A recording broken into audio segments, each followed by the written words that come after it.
I believe we are live. Yeah. Okay. Good morning, good afternoon, good evening, everyone, and welcome to my medieval sewing party. Today, we will be discussing the fascinating world of medieval astrology and magic. Because God knows, in all of my live streams, you all are always commenting that I'm a witch or asking me about witches in the Middle Ages or making all sorts of incorrect statements about magic and witchcraft in the Middle Ages. So I thought we'd finally get it out of the way. And one of my very devoted followers, Nevis, is a scholar in this field, and he has done so much research and recreation of medieval astrology and practices. So we're going to dive into that today. But of course, as always, we're going to start with the getting dressed and just chatting while we warm up the crowd. So Nevis, welcome. Thank you for joining me today. You're welcome. So tell us a little bit about yourself. How did you fall? I know how I fell into this. How did you fall into this world of living history and particularly pursuing, astrology and magical practices in the Middle Ages? Those were somewhat separate for living history and so on. A lot of that I fell into initially from interest in mythology and fantasy and so on. I gradually encountered the stuff like, this isn't historically accurate, this isn't how they fought, this isn't how they dressed. That gradually turned into studying like actual HEMA, and then I gradually turned into interest in other things of the period. Like one thing I remember pretty distinctly was researching for like equipment for fantasy characters, like things they would actually carry. And I remember coming across one point Islamic water urns or vases that the entire inside was like abstract geometrical patterns. Like, that's in a sense such conspicuous consumption, but there's a sheer beauty to the level of like devotion and gratitude built into that, like at a physical, tangible level, like decorating the inside of it in like the water, and I think it was like filtration system or something. Yeah, that shows. Yeah, that really shows a level of devotion to aesthetics, right? To beauty being not just a surface feature, but something that should be inherent in the entire object. It's equivalent to lining the inside of a garment that will never be seen, by the way, with an expensive fabric and finishing it with the most careful stitches and facings. The wearer knows that it's beautiful on the inside, but the people looking at it will never know, because those are the layers that's the side of the garment that will never be seen. And yet we have so many extant garments from across, Europe and Asia that show those kinds of details. It seems to be something we humans want to do. We want beauty, and we want to know that there's beauty at all levels of the object, although maybe not so much anymore in the modern world, where people have fallen into mass-produced garbage land of consumption, sadly. Yeah. As for astrology, that one's both earlier and later. My parents' very first sentences to each other were actually couched in astrology, so that goes back to my literal origins. Oh. However, I began studying it more seriously in my mid-20s-ish. I'd been listening to topics on like philosophy and theology and so on related to, especially on YouTube, via things like Alan Watts and several older philosophers, and another one whose name I don't recall off the top of my head.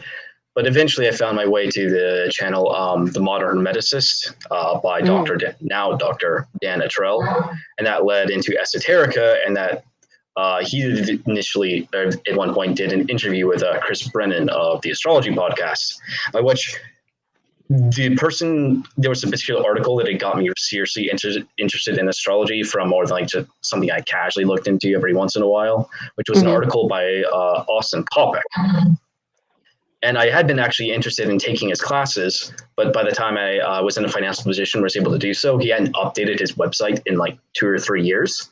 I had no idea if he was even teaching anymore. And then I found out that, he's one of the standard co-hosts on the regular monthly forecast on the Astrology podcast. And then a couple months in, after finding him through there, it's like mentions he's about to start teaching again for the first time in a few years, or opening up for new students. Like, oh, well, that's timed. And recently, about a year ago, completed the full curriculum of that. And I began doing, actually practicing magical operations via astrology during the second year, because that's when he introduces it. So at this point, I've been doing it for, I believe, about 2.5 years. Nice. So we have a couple of comments. Happy spring equinox. I guess it is. Mm-hmm. Nevis, you're gonna have to turn your speakers down again. They seem to be feeding back, unfortunately. Yeah, so happy spring equinox, everyone. I guess it is the equinox, actually. I can't believe how time is flying. Let me see. We have another comment. Oh, Kevin, welcome to my little medieval living history community. Yeah, Philip is in Taiwan today, I think, still in Taiwan. So I don't know if he's listening in or not. He might actually be sleeping in, which is not something he often gets to do. Yeah. Pizza is here. Gotta go. Okay, T. We'll talk to you later. Yeah. So, do you practice? So, when you say you've been practicing astrology and magic, is this mostly the historical version, or is this a modernized version, or something in between? Something in between. My basis is in Hellenistic astrology predominantly, but I've also integrated techniques from both the medieval period, the Renaissance phase, and up through into some levels of modern stuff. Like, my practice is the practice of astrologers and mages is always going to be very heavily colored by the particular philosophy and theology that they subscribe to. There'll be some, at least some theoretical variations. And my approach is definitely colored by schools of thought such as animism, not necessarily the hierarchical Abrahamic faith that was like endemic to the Middle Ages in Europe. Right. So there's necessarily going to be some differences there. In some regards, mine has some more similarities, like Greco-Roman magical traditions, but some of it's also influenced not so much by modern. Like, mine doesn't have a whole lot of resemblance to post Crowley and post Theosophy, for example. Right. Which has been that's his own can of worms, but that's relatively recent. Crowley was one of the most influential figures on thought in occultism and magical practice in especially the Western world, but somewhat globally ever since he lived. Well, yeah, and Crowley is this character that ends up making an appearance in a lot of popular movies and TV shows, right? So yeah, he's actually left quite an impact on modern society, whether people realize it or not, I think. Yeah. Yeah, I'd actually probably you could argue putting him within the at least top 15 or so most influential people in the last 200 years. He's actually been very impactful, but my beliefs are pretty divergent from his. Let me see. The braid pattern is so pretty. I think you're talking about if you're talking about my hair, thank you. Kevin, when you're talking about red ochre, are you talking about paint or pigments? What's behind me, this is not a wall painting, everyone. This is a tapestry, so it's dyed. And if it were the original, then the red would be kermes or madder, but most likely kermes for this tapestry. Yeah, ochre makes a good pigment, but kermes makes a better dye stuff. Okay, let me say, just want to say Nevis has such an elegant and articulate way of speaking. Yes, he does, which is why I was very happy to have him on the show today. So So Nevis, a lot of people have actually a misconception about what astrology is. So we should probably start there. What exactly is astrology? Most people, unfortunately, they think of the horoscopes in their, daily newspaper or wherever people get horoscopes these days. I don't know where people get horoscopes these days. But, I'm thinking about when I was a child and I would read the newspaper and there would be the astrology section with your daily horoscope, which basically read like the same for everyone if you really analyzed what it was saying. So what is astrology actually? Well, sun says horoscopes, it's not necessarily wrong per se, so much as that's only like 1% of it. Right. So it's a severe misrepresentation. Astrology is an understanding of the correspondence between the motions of the celestial sphere and events here on the earthly realm. Whether there's been debates going back from its very inception to whether the planets take merely a sign-based role, like just as correspond to it, is it's like some kind of messages from the divine, or are the planets somehow actual causative agents in these events? The earliest tradition for horoscopic astrology, which is what people are thinking about, which I'll explain in a moment, is actually a sign-based model, which was proposed by the Neo-Babylonian Empire, which was where we get the premise of the horoscope and the zodiac from. Right. So taking it a bit further than that very vague high-level association, though, the basic premise is framing a study of how the appearance of the heavens will correspond to earthly events by means of where the planets are located within the various patterns and subdivisions of the heavens. Right. So the signs, for example, are a 12-fold division of the ecliptic being the sun's path through the sky. So, for example, at least by the tropical zodiac, as opposed to the sidereal zodiac, which we'll get into later, the tropical zodiac, it divides the ecliptic in 12-fold signs anchored to the stations of the sun: the vernal equinox, the spring equinox, the estival solstice or the summer solstice, the autumnal equinox, and the hibernal solstice or the winter solstice, and the 4 cross quarters. But most people are familiar with the solstice and equinoxes. So when the sun enters or reaches one of these 4 points, this will correspond to the 0 degree or the 1st degree of each of the cardinal signs. Cardinal here referring to it's the beginning, it's the initiatory sign. It's a revolution in the wheel. So I'm going to stop you because you're wading in very deeply. So I mean, just at its heart, what is the purpose of astrology? Why? What is its function in society more globally? Because we're sort of wandering into very, very detailed things. So we're not there yet. What is its function? Why did people start looking at the stars and deciding that the stars have a function, or the heavenly bodies, the heavenly spheres have a function in our lives? Okay. The answer to that is actually a philosophical question that they've contended with pretty much its entire existence. It's in its very initial form, which would have been in the Babylonian form. It was predominantly concerned with what is called mundane astrology, which is the practice of forecasting events at a very large, like national or international scale. So, for example, if the sun is in this particular location of the sky, you're going to have floods. Or if the sun is in this particular location of the sky, it's going to correspond to the death of a king. So some of the inciting incidents were probably actually solar eclipses. Right. And eclipses in particular associated with the dramatic rise and fall of national rulers. Right. In the Joseon Dynasty, solar eclipses. Oh gosh, there's a lag. In the Joseon Dynasty, solar eclipses were actually viewed as, of course, something that was terrifying, and the royal family would actually conduct ceremonies.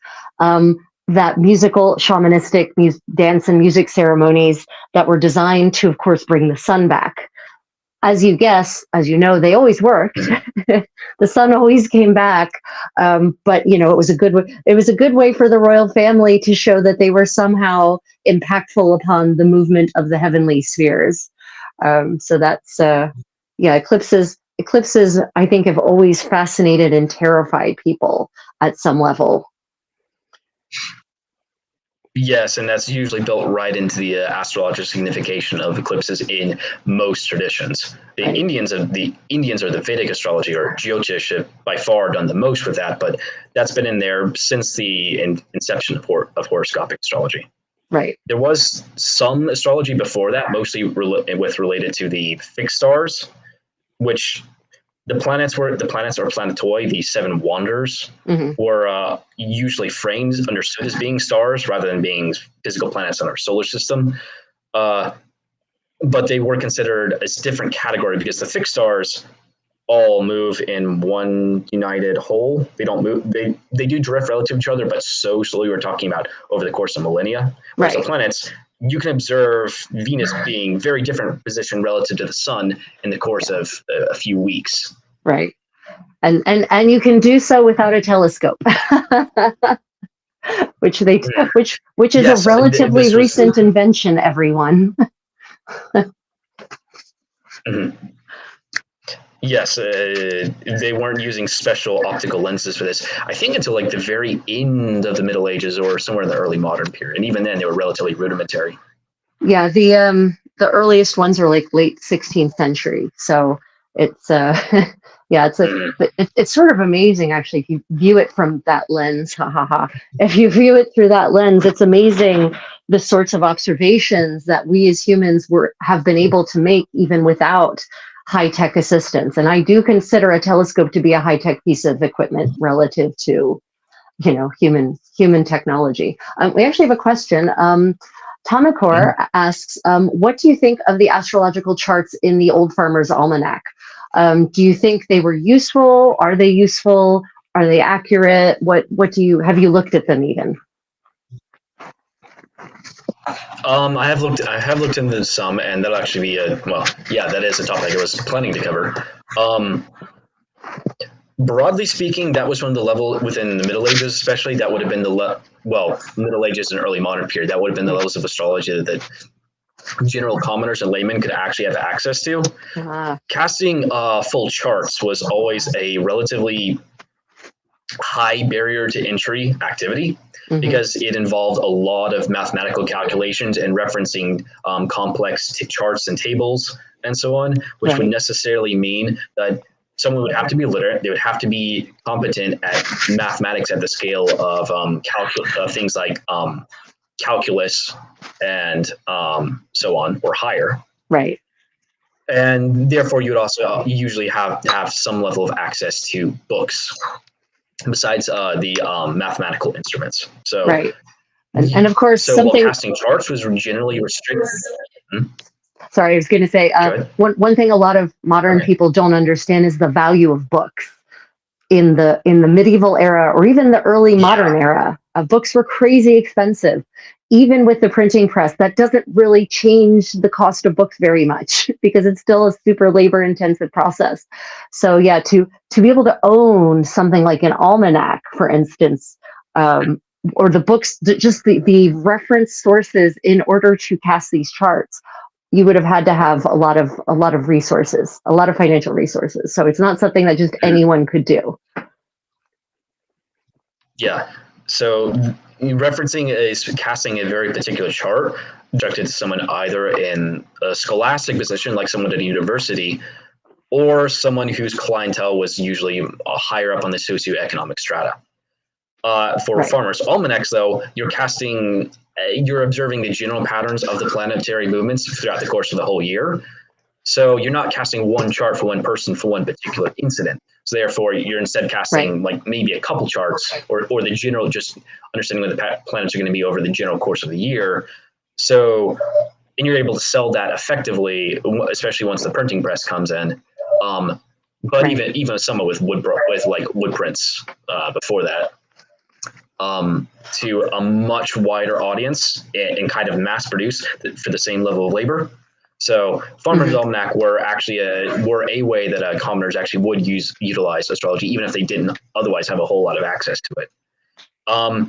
Right. It's sort of like how, as far as just like today, we use experts to perform the really high level calculative functions in our lives, but we might have a base understanding of why it is, what's happening, but we certainly couldn't do it ourselves.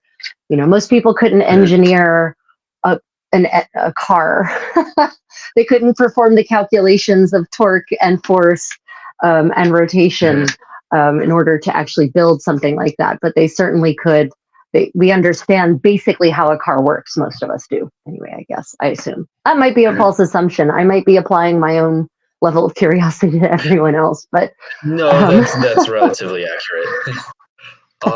As for the utility of it, that one's always going to be a bit complex to answer, because the nature of part of the nature of astrology is that its capacity to predict is always going to be one necessarily to some degree broad, like this is the range of possibilities rather than this one particular thing. That's more a matter of the more factors all point toward this one particular outcome, the more likely it's going to be that specific outcome. So there's always that, but also anything like meteorology is going to be so variable to a particular time and to a particular location, and also to things like weather patterns at the time, like Little Ice, like predicting weather patterns during Little Ice Age is very different from the medieval warm period, for example. And some of these meteorological associations, such as is material written like some of the old Greek sources about when this particular fixed star, like the Pleiades, are rise at this particular time of night, you're going to get the rains. But that's particular to Greece at the time it was written. So that may have been a fairly good indicator then, but that doesn't necessarily transfer to like Burgundy in the 15th century. Right. Yeah. not so much. Completely different climate. Yeah. So especially these days, now that with the range that publications have relative to 600 years ago, a book that's published, a farmer's almanac that's published for, the United States, even now, is not necessarily going to have any relevance to any part of Europe. So we have a good question here. Takeda says, I'm guessing it's a modern thing, because this is actually an important, I've wondered this too. When did astrology and astronomy functionally start being seen as separate sciences? That was very much a gradual process. Yeah, that was a gradual process. I'd say that more or less kind of started in the 16th century, but you're really looking like the 17th, 18th century when that begins to become the prevailing paradigm. But you can definitely trace that sentiment. That sentiment did exist going back as long as astrology has been a thing, but it's been much more common in the mainstream from about the 16th century onwards. Right, which makes sense, because that's the time when a lot of sciences start differentiating, right? The 16th century is a major time of change in the West for scientific pursuit, because what many sciences, plural, that used to kind of all be under the heading of, for instance, alchemy. Just generally, this is alchemy. They start, branching off into specific what you might view then as a subscience, but now are completely independent disciplines in and of their own right. So it makes sense that there would have been a big shift in astrology versus astronomy in the 16th century as well. It's part of that scientific movement. Yeah, and there was a general increased bias towards and for much more rationalistic or strictly rationalistic modes of thought, such as what would gradually become empiricism, for example. You can trace a lot of that in particular to like the 16th century and the Enlightenment and so on. Yeah, right. So it is a big shift, which I think also, though, you mentioned empiricism, great term. I think we who've been raised in an education system that focuses on empiricism, we tend to have a prejudice against seekers of knowledge, scholars in the past who predate the empirical scientific movement. And we just assume that there was no systematic way of exploring the world before the Enlightenment, basically. And I think that's a bias and a prejudice that plays out in a lot of the myths that crop up about, especially the Middle Ages, as being a benighted time of no knowledge and no learning and little thought. When the reality is that there are many ways to scientifically explore the world without necessarily 100% following the empirical method as we now define the empirical method. Yeah, setting aside emic or comparing and contrasting emic and etic perspectives is always a challenge for trying to properly evaluate and understand something like the Middle Ages as compared to us. Yeah. And many things, like, for example, as you covered yourself many times, it wouldn't have been reasonable to expect people in the Middle Ages to have a developed understanding of something like germ theory. Right. They literally did not have the means to sense or measure it at that time. So was miasma theory necessarily the most logical conclusion they could have arrived at? Maybe, maybe not, but it would not be at all reasonable to expect them to have a developed understanding of microscopic organisms that they literally can't see yet. Yeah, right. And the funny thing about miasma theory, though, is that it's half right. Because there are airborne pathogens, like many airborne pathogens, in fact. So the idea that air can bring disease is not wrong. It's correct, but not all diseases. And it has nothing to do with the scent of the air, whether it is foul or sweet. But you can see the logic behind that, right? You observe that people that are in the same proximity as other people fall ill. So there must be something about that. And logically, you would think, well, there's no way that something that smells nice could possibly make you sick. That just doesn't make sense. It smells lovely. Why would that make you sick? Something that smells foul, though, that actually sometimes makes you feel ill. Like, the way we react to the smell of feces or vomit, or, those smells actually induce an unpleasant feeling in the body. So I can see how it's logical based on the information they had at the time. And you're right, it isn't completely correct. But yeah, without microscopes, how are you going to know? Yeah, and there's a similar bias there in one of the major divisions of the planets is the benefics versus the malefics. The benefics usually being interpreted as positive and especially pleasant. Right. Venus and Jupiter being the lesser and greater benefic of Venus being joy, pleasure, beauty, art, aesthetics, harmony, and Jupiter being peace, concord, faith, growth, expansion, fortune, strength. Right. Whereas Mars is violence, force, conflict, acid, fire, iron. So Saturn is slow, cold, dark, chronic, debilitating. Oh, yes. But poor Kronos. The very names poor Kronos. So misunderstood. Yeah. And while the very names are an allusion to interpreting, generally speaking, Venus and Jupiter being desirable and Mars and Saturn being undesirable, there is a very much a nuance there, the loss of sometimes you need the dose of poison. Right. It's like sometimes the medicine is, even if it's bitter and really unpleasant and has these undesirable side effects that you don't want to take on a daily basis, when you're really sick, that might be the very thing that saves your life. I mean, chemotherapy is basically poison. So yeah, it's something we still, yes. It's a theory we still apply in modern medicine even to this day. Okay, so there's a very good question here. Who were the first people from each civilization who were looking at the stars for predictions and answers? That's a hard question to answer. Who were the first people? Yeah, wow, first documentable, maybe. It's sort of. Well, there's an interesting thing on that because we can actually trace through what was it, phylogenetics?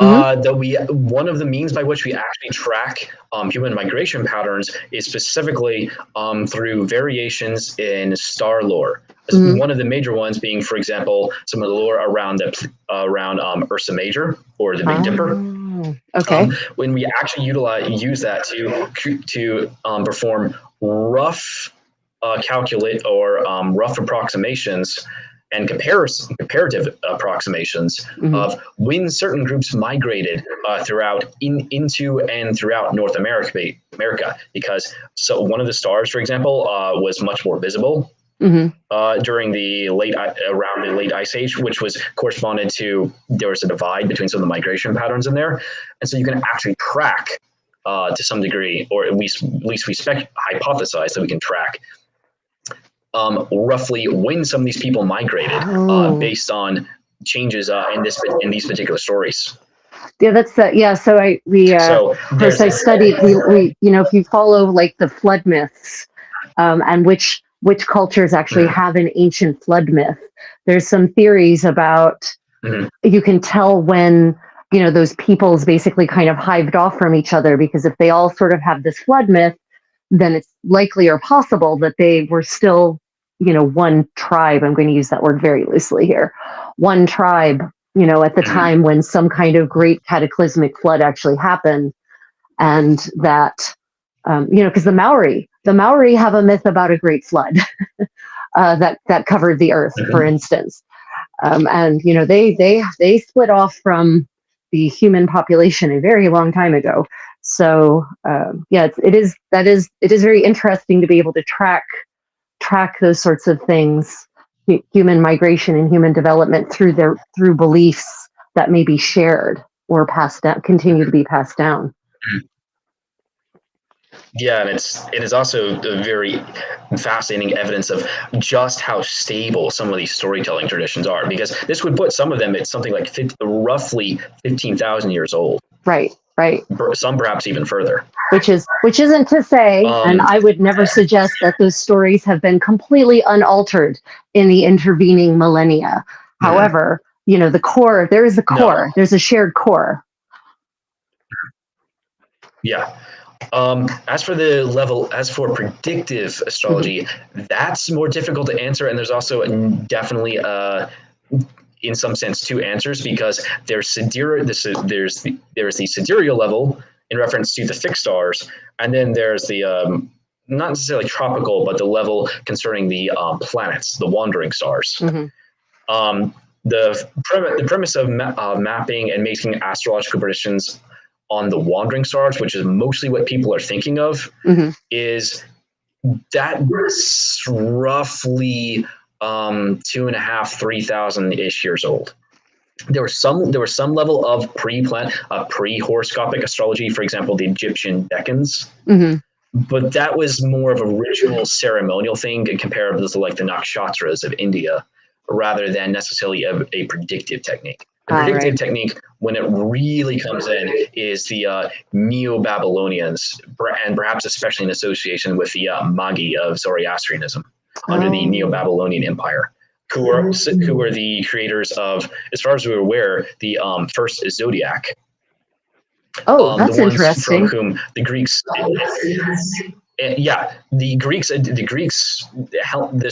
Hellenistic astrology, which is what most people are familiar with as classical or Greek astrology. The proper name would really be Hellenistic astrology, which was an imperial project in Hellenistic Greece, so the period after the conquest of Alexander, when they were colonizing much of the Mediterranean and West Asia, and to some degree over into Central Asia in India. But integrating various astrological traditions, among other things, also other schools of thought and philosophy and so on. But as focus here, whereas the decans and some of the planetary and sign-based glyphs are probably Egyptian, and the houses might be Egyptian. The zodiac and the lore and the interpretive meaning of most of the 7 planets. The divisional signs such as the Dodecatomoria and so on, and quite a bit else was adopted specifically from the Neo-Babylonians. That's one of the largest contributors. So just now, for our audience's sake, when you say Neo-Babylonian, what is the time? First off, why do you call it Neo-Babylonian, and what is the time frame for that? Okay, Neo-Babylonians were, I don't know the entire length of that particular kingdom. They're referred to as the Neo-Babylonians because, well, they did control the territory that would encompass the city of Babylon. They are usually categorized as being a later sub-inheritor civilization after the Sumerians, which were, as far as we can trace, the earliest civilization to develop large urban centers as full-blown cities and writing and so on. The Neo-Babylonians were a bit, so the Sumerians would have been about 5,000-ish years ago.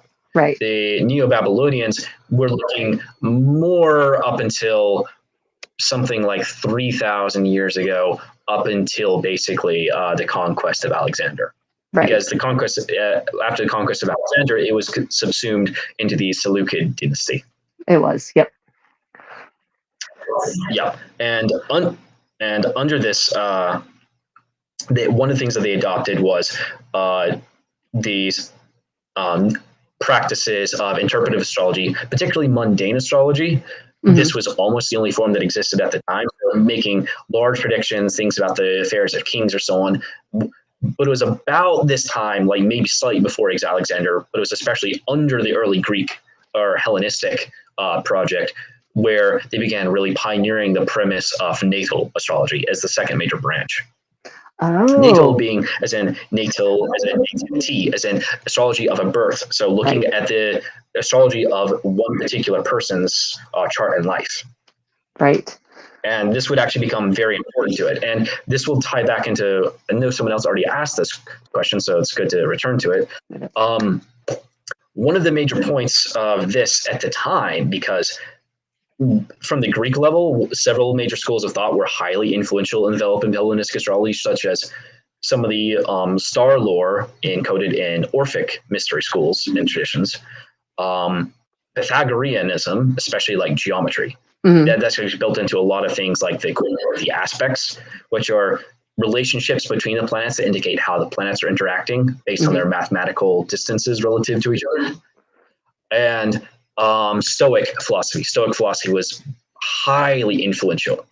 And the four humors, for example, are actually to some degree an extension of that as well, because the four humors are an application of the four Stoic qualities of warm or hot, cold, dry, and moist or wet. Right. The earliest model affiliated each of the four elements with one of the four qualities. But later on, because to a large degree because of Aristotle and Ptolemy, the other major model, which associated each of the elements with two qualities, became much more dominant. And during the Middle Ages, most of the Hellenistic materials were lost within Europe. It's not expensive just to own or to make a book. It's expensive to maintain, especially something like a library, because books fall apart. They need to be replaced every once in a while. And so maintaining a library actually it's a fairly large social level project. And as I understand, they lost access to some of the cheaper writing material, record keeping materials, with everything with loss of West Asia. So, which was part of the reason why the move towards like vellum as writing material, as opposed to something like papyrus. Yeah, we didn't, as far as I know, Europe in the first millennium Western Europe didn't really have didn't have paper making using rag paper, and the papyrus factories were no longer accessible. And in fact, we actually lost the art of papyrus making was lost entirely. It was an Egyptian in the mid 20th century who figured out how to do it again, but it had stopped. It had actually, it's not a continuous tradition from antiquity to today. We actually lost the art of papyrus making. So we think we know how they did it, but it's actually a bit of experimental archaeology. So yeah. It is much faster and cheaper to make papyrus than it is to make vellum, though. Way faster, way cheaper. That, and there's so much more labor intensive, and there's so much tighter constrictions for making vellum last. Like, for example, the bindings on medieval books, that's not purely decorative. As fancy as they are, those bindings are there because if you leave a book of sheets of vellum there, they will curl and they'll eventually become illegible and irreparable. Yeah. And they're very susceptible to moisture and so on. Like, it was a major deal. So with the decline and withdrawal of the Western Roman Empire, maintaining a lot of those texts became largely logistically impossible. Yeah. They didn't have the social organization or economic system to really support it. And so most of the Hellenistic materials were lost. And in Europe, they were almost completely lost up until the reintroduction by the Castilian court under Alfonso the Wise. But point there in being, returning to a previous point, for the influence of Stoicism in particular, as it was utilized especially in late Hellenic Greece and Rome, in the Roman Empire, it was actually very popular to frame it or understand it as astrology might be something you actually couldn't change. This was just your lot in life. Oh. But the Stoic philosophy in the concept of hemormene, that basically everything is preordained to the beginning. It's not that you can necessarily change your fate, but rather the premise here is that by understanding it and knowing what is going to come ahead of time, you can preemptively come to understand it and resign yourself to it, and therefore meet fate with literal stoicism. That is an interesting idea, and it sounds like one that could be abused to allow inequitable systems to persist unabated, right? Yeah, and in fact, Chris Brennan hypothesizes that this is actually one of the major reasons why Christianity was so hostile towards Stoicism and astrology as is practiced under the Stoics in the late Roman Empire, because the Christian emphasis on free will promised, specifically in many cases, like explicit references or allusions to being the rebirth as a Christian, also liberating you from the constraints of astrological fate. Right. Yeah, I could see that. But we said these. Yeah, and what was interesting was that with that particular angle is we begin to see a re-emphasis on very fatalistic or especially fatalistic interpretations of astrology later on in Christian Europe, around the same time as you start getting to things like the divine right of kings. Yeah, and I mean it's also something, some of the Protestant sects that arose in the 16th century, of course, I'm thinking Calvinism, for instance, were really big on ideas like predestination, predeterminism, and it was, in my opinion, it was an excuse to not actually have to be a good person. that if you're predetermined to do what you're going to do, then you can just be the most egregious bastard you want, and you'll still get into heaven because it's determined, right? This is God's will. It's nice to know that there's some things that connect the ancient and the medieval world, or the early modern world, rather. Not medieval. It's not medieval at all. Yeah, for as many positives as I think that there were to the early modern period, Calvinism was not particularly one of them. It was not. Not for anyone. A major reason why. Wait, we had a question. Hold on a minute. Let me see. I'm wondering, if there's a very basic book on astrological history for people who hate and are bad at math. So are there any good, like, engaging books on the history of astrology that don't focus so much on the mathematics of it, but on its function in society and how it evolved and that sort of thing? Can you have any recommendations in that regard? I'm not sure about books. I've listened to a lot of lecture material. I can recommend a channel that's trying to get that actually more integrated as an academic topic and like university and so on, with a lot of public material, which is Ad Astra. I think the channel name here on YouTube is the Astra Project. There's a fair amount of material, although it can be a little difficult to approach because it's usually not intended for absolute beginners. The Modern Hermeticist channel and the Esoterica channel by Dr. Dan Atrell and Dr. Justin Sledge, respectively. Right, but which are major areas how I started. But you can't recommend any good, because we have a lot of readers on this channel, ironically, considering they're watching us on this live stream. Yeah. But yeah, I no know good that there books. are some books, but not on history specifically. Like, I know that there are some, but that's not really where I've gotten a lot of information. There's been history that I've read, but those are in like, I've got a copy of the Carmen Astrologicum up here, which has quite a bit of history in the historical context surrounding it, and how it was retrieved from fragments preserved in the Arabic world. But that's first and foremost a book intended for praxis. It doesn't require complex mathematics. Like, you need to really understand the mathematics, but it does help have. But it is a technical book in its own way. Right. It won't require like you performing calculus. We have modern computers and chart casting devices for that, which takes a lot of the work out of it. But right, yeah, I think I know there are specifically on the history angle, but I don't know the names of particular ones that I could recommend. No, it's fine. It's, sometimes we know the answer, sometimes we don't. Let me see. Why do you have to bring my Calvinist ancestors into it? They eventually went back to Catholicism. Ha ha ha. Yeah, some Calvinists did recover, thankfully, happily. So we've talked about Hellenistic astrology. So what is the transition there? Obviously, one of the biggest events actually in European civilization is the Justinian plague, which almost no one learns about, no one teaches. And, they talk about the fall of Rome as though it's just these barbarian hordes that come in and just destroy everything. But that's not what happens at all, actually.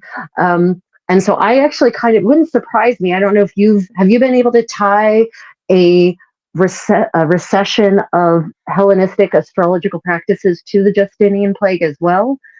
Because, when you lose 90% of your population over a 100+ year period, it's going to impact all of these higher level functions in society: engineering, math, highbrow literature, and astrology, in my opinion, falls under the heading of higher level mathematics for certain. So have you noticed any correlation between the Justinian plague and the transition of astrology or disappearance of astrology in Western Europe? I would have to do like a deep research into like the actual occurrence of astrological extant or surviving, at least, astrological materials around that time at a statistical level as compared to before and after, to be able to answer that. So that's not a level of historicity that I'm aware of. I don't know that that's even been done. I know that there were a couple offhand mentions to horoscopic astrology that indicates that it wasn't absolutely 100% gone in Europe. Like, I think there's some things in like Ireland in like the 700s, but that was like one or two mentions. It was like just one thing. So it wasn't like 100% completely gone, but it was mostly gone following the withdrawal of the Roman Empire. I don't know that is correlated to the Justinian plague specifically, but things like that, and including that, I imagine, would have been involved, because, again, a lot of its decline would, of course, was the consequence of the collapse of the entire logistical and human labor network that it was predicated on. Right. Yeah, I think a lot of people underappreciate the effect that depopulation will have on every level of society, on every function of society. It's not just that the Roman legions went away. No, people died on a massive scale. So the Roman Empire was predicated on mass amounts of slave labor, for instance. And when the largest chunk of your labor force dies, suddenly you have to start doing more things for yourself if you've survived. And that also means a much lower level of specialization, for instance. Yeah, the fewer number of people involved, the greater the value and requirement for generalization as opposed to specialization. Right.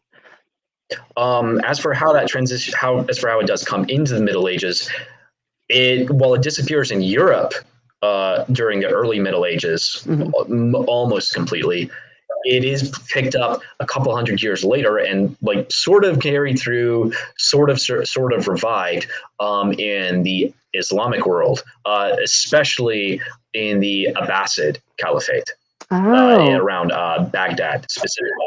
In fact, the very founding of the city of Baghdad was astrologically elected. We have the surviving chart for it. We have the natal chart for the city of Baghdad. That is fascinating. So is it a copy of the original, or are we talking original? Probably a copy. I'm guessing a copy, not the actual extant document. I don't know that they would have necessarily cast it on like one specific piece of parchment or such. Right. But during that phase, Baghdad was a major center of philosophical and scientific learning. It was like one of the biggest ones in the entire Islamic Golden Age. It was. Baghdad before the Mongols, baby. And several, I think it lasted like 4-ish generations of grandmasters or so on. But they not only revived astrology and preserved a lot of a fair number of the Hellenistic documents and sources, they also added in some new techniques. Like the character Abu Mashar did a huge expansion on the premise of solar returns. So looking at, if you're familiar with the premise of transits, like how are the planets interacting with, what is the influence of the planets and the celestial spheres relative to your natal chart at this exact time? Like based on where the planets are now, solar chart is doing that, particularly when the sun reaches the same place it was when you're born, i.e. your birthday. And framing this is going, so the chart of your solar return is going to have some carryover in understand and framing how you're going to experience the chunk of time until your next solar return. Right. So for one solar revolution. Or, for example, they got so prolific with the premise of casting of astrological lots that they became known as Arabic lots, even though they're actually in origin Egyptian, and they probably predate Hellenistic astrology. Oh, right. They probably were actually a Hellenistic tool prior to Hellenization, or at the very least, very early on into the project, but almost certainly originating in Egypt. Yeah, we owe a lot to the Egyptians, beer included, by the way. Okay, was a question, was alchemy considered, this is sort of tangentially related, but kind of segues a little bit into the topic of magic in the Middle Ages. Was alchemy considered a science or magic in medieval times? Oh, that word science doesn't really exist in its there's part of the rub, the bifurcation of natural science from magic. That's more so an early modern period reconceptualization of the entire premise of science. Right. For example, the planet Mercury and also Saturn would both pertain to the topics of the sciences, astrologically speaking. Yes, they were considered scientific. Yes, it was considered magical. Where the line you drew would be nebulous and would also depend on who you asked at the time, including even amongst practitioners themselves, and especially among clergy and secular authorities. Yeah. That wasn't necessarily stable over time either. And alchemy, I mean, God, even today, when I consider things like quantum physics, it has a level of magic to it. That, because the smaller a particle you get, the less normally things behave, and the stranger and stranger our universe becomes.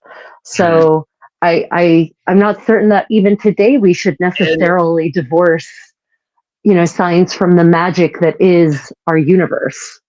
I mean, I think part of the question there is, you're dealing with the inherent difficulty of actually defining magic, which that was a vague term even in the period. Like like to give you an example, even the very root of the word magic comes from the Zoroastrian magi, which were, it wasn't necessarily believed that their practices were wrong or that they didn't work so much as that's foreign superstition. That's not like this obviously true common sense divine rituals of us the Roman true people. Right.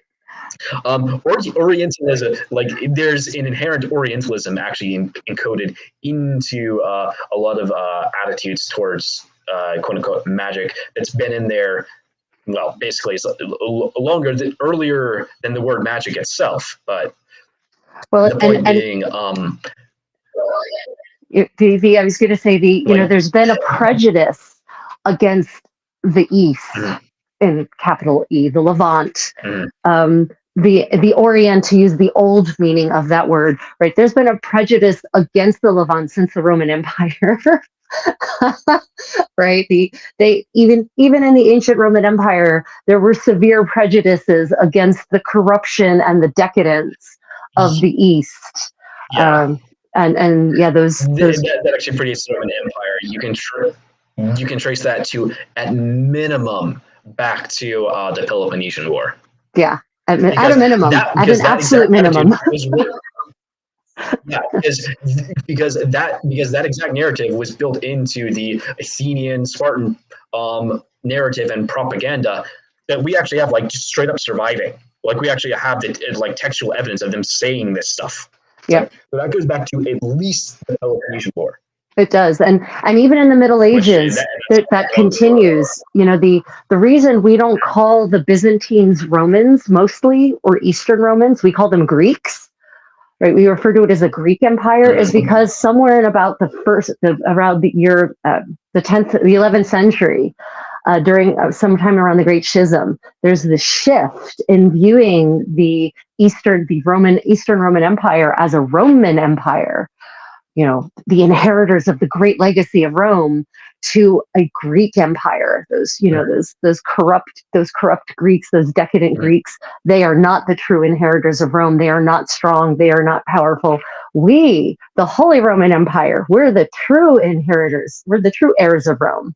Right. So that's, that continues to persist to this day almost, actually, that attitude. Yeah, I believe the Ottoman Turks made a similar claim about being the true inheritors of Rome. They did. One of the most common claims to imperial legitimacy in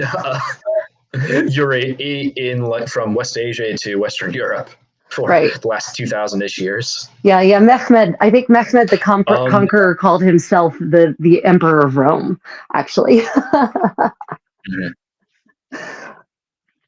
And as if Thumacor brings up, they did several years ago manage to turn a bit of lead into gold, and I think it was a particle accelerator. It was, it was a particle accelerator. But it was extremely small amounts. I think it only lasted like a few seconds at most before it turned into a different material. Right, from radioactive decay. And as he points out, it's crazy expensive to do. But I think it is worth noting that we did kind of sort of achieve something technically resembling substantive transmutation, not on the same premises or same philosophical foundations under which the theory of substantive transmutation, as encoded in medieval and Renaissance alchemy, operated. But it's not entirely 100% removed from reality either. Now. I think there's something we said, like, where do you bifurcate achieving something through magic as opposed to science? Personally, I postulate the answer is something along the lines of magic by definition would have to involve the transcendent in the metaphysics sense. Right. So we live in the immanent realm, the physical, tangible world, whereas the transcendent is somehow like a layer of reality or being that's more abstract, not physical, not tangible, and depending on your view of metaphysics, that level of being might just be hypothetical. Right. For example, like if you ask someone who's a hard materialist atheist, like physicalism, that's just a concept we have in our heads. It doesn't exist in any real sense. But if you ask someone like a Christian, obviously the transcendent exists. Like God's essences and hypostases and all these other things. So bifurcating magic there, I would posture the definition that this is my own, not necessarily traditional one, that in it being classifying as magic, for it to be a useful term, would require that it somehow involves the transcendent operating outside of the mechanistic layer of pure physical being. Right. And the reality is that in the medieval world, that distinction did not exist. It was, in medieval Europe, in medieval Europe, they didn't even separate science and philosophy. Like everything was a philosophy, basically. It was, the medieval Europe doesn't even have that distinction. So was alchemy magic, or was a magic or a science? What was a philosophy? But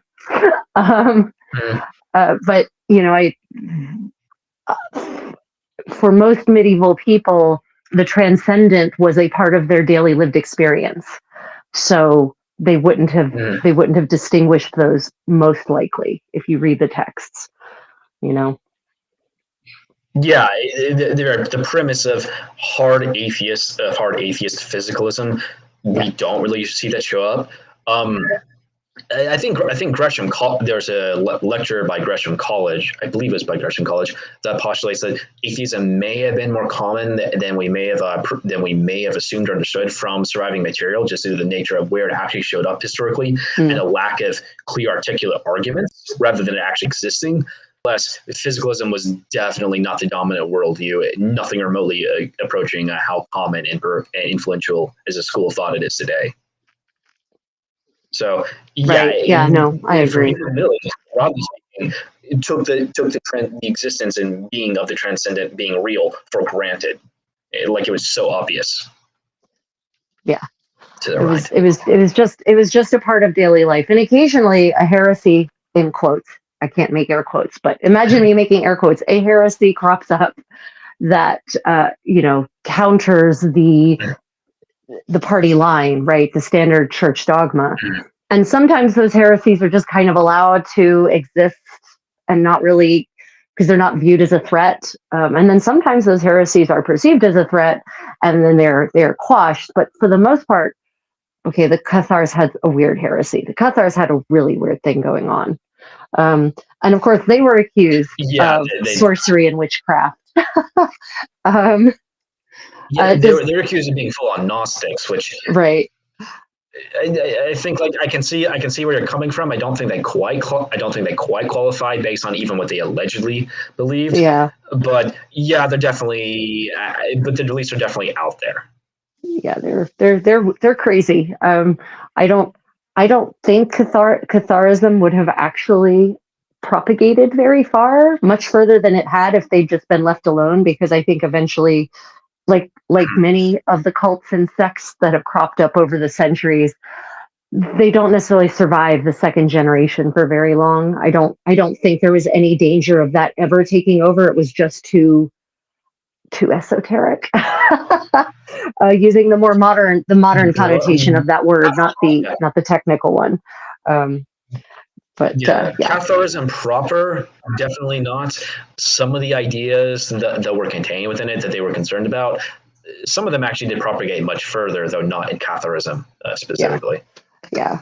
Certainly some of the schools I thought they would take on in like the 18th and 19th century. Like you can find some elements of that in theosophy and spiritualism. Yeah, absolutely. I come from a family of spiritualists. Actually, my grandparents were ministers in the spiritualist church, so we have a lot of crazy family stories because of that, I guess I should say. Comment. Tomikor says he comments that transubstantiation equals quantum entanglement. Yeah, I've had that thought too. I'm not a quantum physicist at all, not even vaguely, but I have had the thought that the act of transubstantiation is really just quantum entanglement. What are your thoughts on that?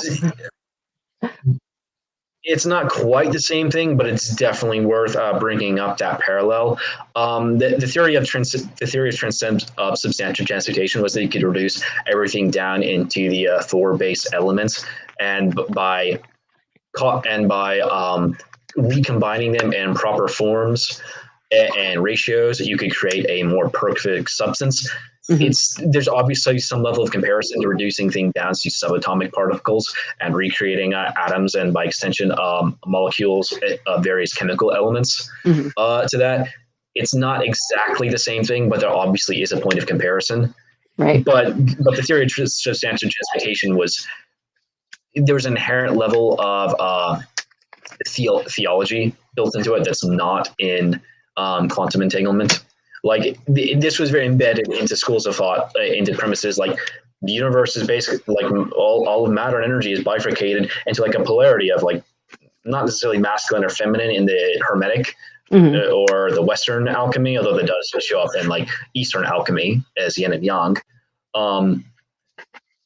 But some of the premises to this, that you can reduce it down to these four qualitative essences, whereas in quantum entanglement, it's much more a matter of quantitative rather than qualitative differences. Right. Like it's just the same material, same photons, protons, neutrons, and whatever's smaller than that, arranged in different forms. But it's all there's not like inherent mystical quality to the four substances like there are to the four elements. Right. I don't know. Have you ever talked to a physicist? They sometimes wax mystical about it. Yes, some of them definitely do.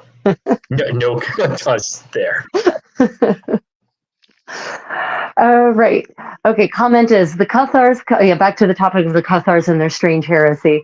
The Cathars' consolamentum was essentially suicide as a sacrament. Yep, Sarah, it was, and that's why I don't think it would have lasted very long as an overall movement. It's one of those self-extinguishing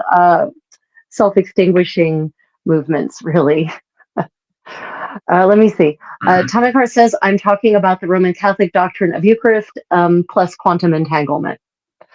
I mean, yes, as a Catholic who is sometimes practicing, there's a lot of debate in the Catholic world now, especially about, transubstantiation and whether it's not just a symbolic thing rather than an actual thing, even though historically that was like always one of the big pillars upon which the church's dogma stood, was that transubstantiation was a literal act, not a metaphorical one. But of course, the modern Catholic Church isn't quite the same as the medieval church. Thank God. Thank God for so many reasons. Yeah. Okay. Yeah, I think with that, you're also going to get to questions of like the physical object versus the essence inside the physical object, and that we're always getting into questions of metaphysics, though, and what assumption and what premises we're taking as axiomatic. So that actually does relate to magic. The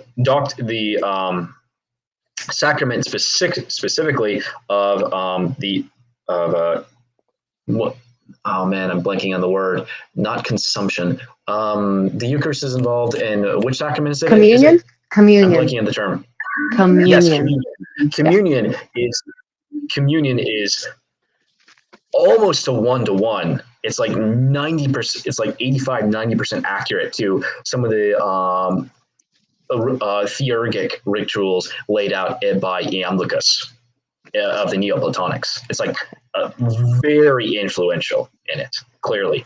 Yeah. Now the early Christians had some beef with the Neoplatonics, but they were clearly also influenced by them too. Yeah, I think someone actually made a really good comment in our live stream 2 days. I'm losing track of time. In our live stream 3 days ago, he commented that shoot, I lost the string, but it was, so we were talking about communion and the Neoplatonics. Yeah. So he commented, we're talking about paganism and the spread of Christianity in Ireland, especially under Patrick, right? I think this might have been a comment someone posted afterwards. He commented that it wasn't the the Christians, the early Christians that everyone's talking about, the ones who were first generation were former pagans, right? They didn't come to Christianity as a blank slate of spiritual and religious practice, right? They came to Christianity either as members of as practitioners of Judaism, or followers of some what we now call a pagan cult, right? They came from another religious practice, which means that they're automatically going to bring components of those practices with them. So it's not like they're stealing a holiday, for instance, a holy day. They're just deciding to celebrate the holy day now in a different framework, right? So it's not like these were humans transplanted from another planet who were just Christian. The early Christians were something mostly before they were Christian. So, yeah, very much not coming out from a tabula rasa situation. Right, exactly. Yeah, tabula rasa means blank slate. Everyone who's wondering, it literally, it's like, right. Like you clone a human and then magically suddenly they're Christian with no previous experience. That's just not how it works. So yeah, of course the Neoplatonics are going to have an influence on both early and later Christianity from the continued influence, and also from the variety of other cults and sects that are being worshipped in the Roman Empire, which were numerous, and many of them were Eastern cults, or Egyptian cults even. So it was early Christianity is very much a mixed bag and not just a pure creation out of nothing. Mm-hmm. Yeah, to respond to Aliku, I'm not sure how to pronounce that one. So that's what everyone says Christmas is pagan in its roots. Oof. Partially, there's also allegations that like particular traditions or practices common to practicing Christmas as a holiday are pagan. Some of which are actually most definitely not. Some of which are possibly pagan origin. Some of which may have been modified. The version that we do practice now are definitely Christian, but may have had some pagan basis. The answer to that is way more complicated than a binary yes or no. But a lot less is pagan than people will suspect. Like a lot of people think Easter is a reference to the goddess to a Anglo-Saxon goddess Ostara. Is like it's actually almost definitely not, and it's almost definitely not related to the goddess Isis. Partially, one of the big indicators there is that it's only called Easter in England. Basically, everywhere else it's Passover or Pascha or something like that. In Germany, in all the German languages, it's Ostern. So all of the kind of like Anglo-Saxon, all the peoples who were like Angles and Saxon and Jutes at one point, the language there in Germanic is Oster. So, but that doesn't mean that the version of that holiday that came from Rome was therefore tied to that. Obviously not. But that just speaks to the idea that Christianity as a religion is very localized. It has always been localized. That where it arrives, it absorbs many of the local traditions, but it doesn't necessarily retain that forever. And I think the thing about holidays, anytime someone says, "Oh, Christianity stole this holiday," it's kind of ties us back to astrology. There are always going to be certain times of year that are more auspicious for the celebration of specific parts of the shared experience that is humanity, right? The equinox is always going to be important. The solstices will always be important. Okay, maybe in a pre-electrical world, those times of year will always be important. And they actually still are. Well, people often don't think of it. Some people, like especially in debates between the tropical versus sidereal zodiac, they'll bring up.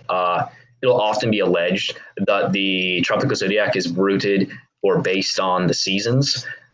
That I contend that's not technically accurate. The tropical zodiac is predicated on the rhythm of and in divisions of solar light. Now, from that same division, you arise these seasons. How astrology is the tropical zodiac, or the 12-fold zodiac in the same signs, at least, are practiced in India occasionally as the tropical zodiac, and much more commonly as the sidereal. But throughout the entire northern hemisphere, the phenomena of seasons is not actually consistent. I mean, even north of the Tropic of Cancer, as the northern periphery of the equatorial zone, like India has basically a wet, dry season cycle, kind of. Not the four seasons of spring, summer, autumn, winter of temperate zones in Europe and North America. Like the seasons are inherently much more regional than that. So, and it's not. So I think that's actually kind of fails. And plus, there's also the question of, so how do you interpret astrology on a seasonal basis south of the equator? Which the people, astrologers, very much debate that question to this day. But I think part of the thing there is that it's not a basis of the seasons itself, rather that just happens to correspond to the same phenomena of which it is actually built out of, which is it is a division of specifically solar light.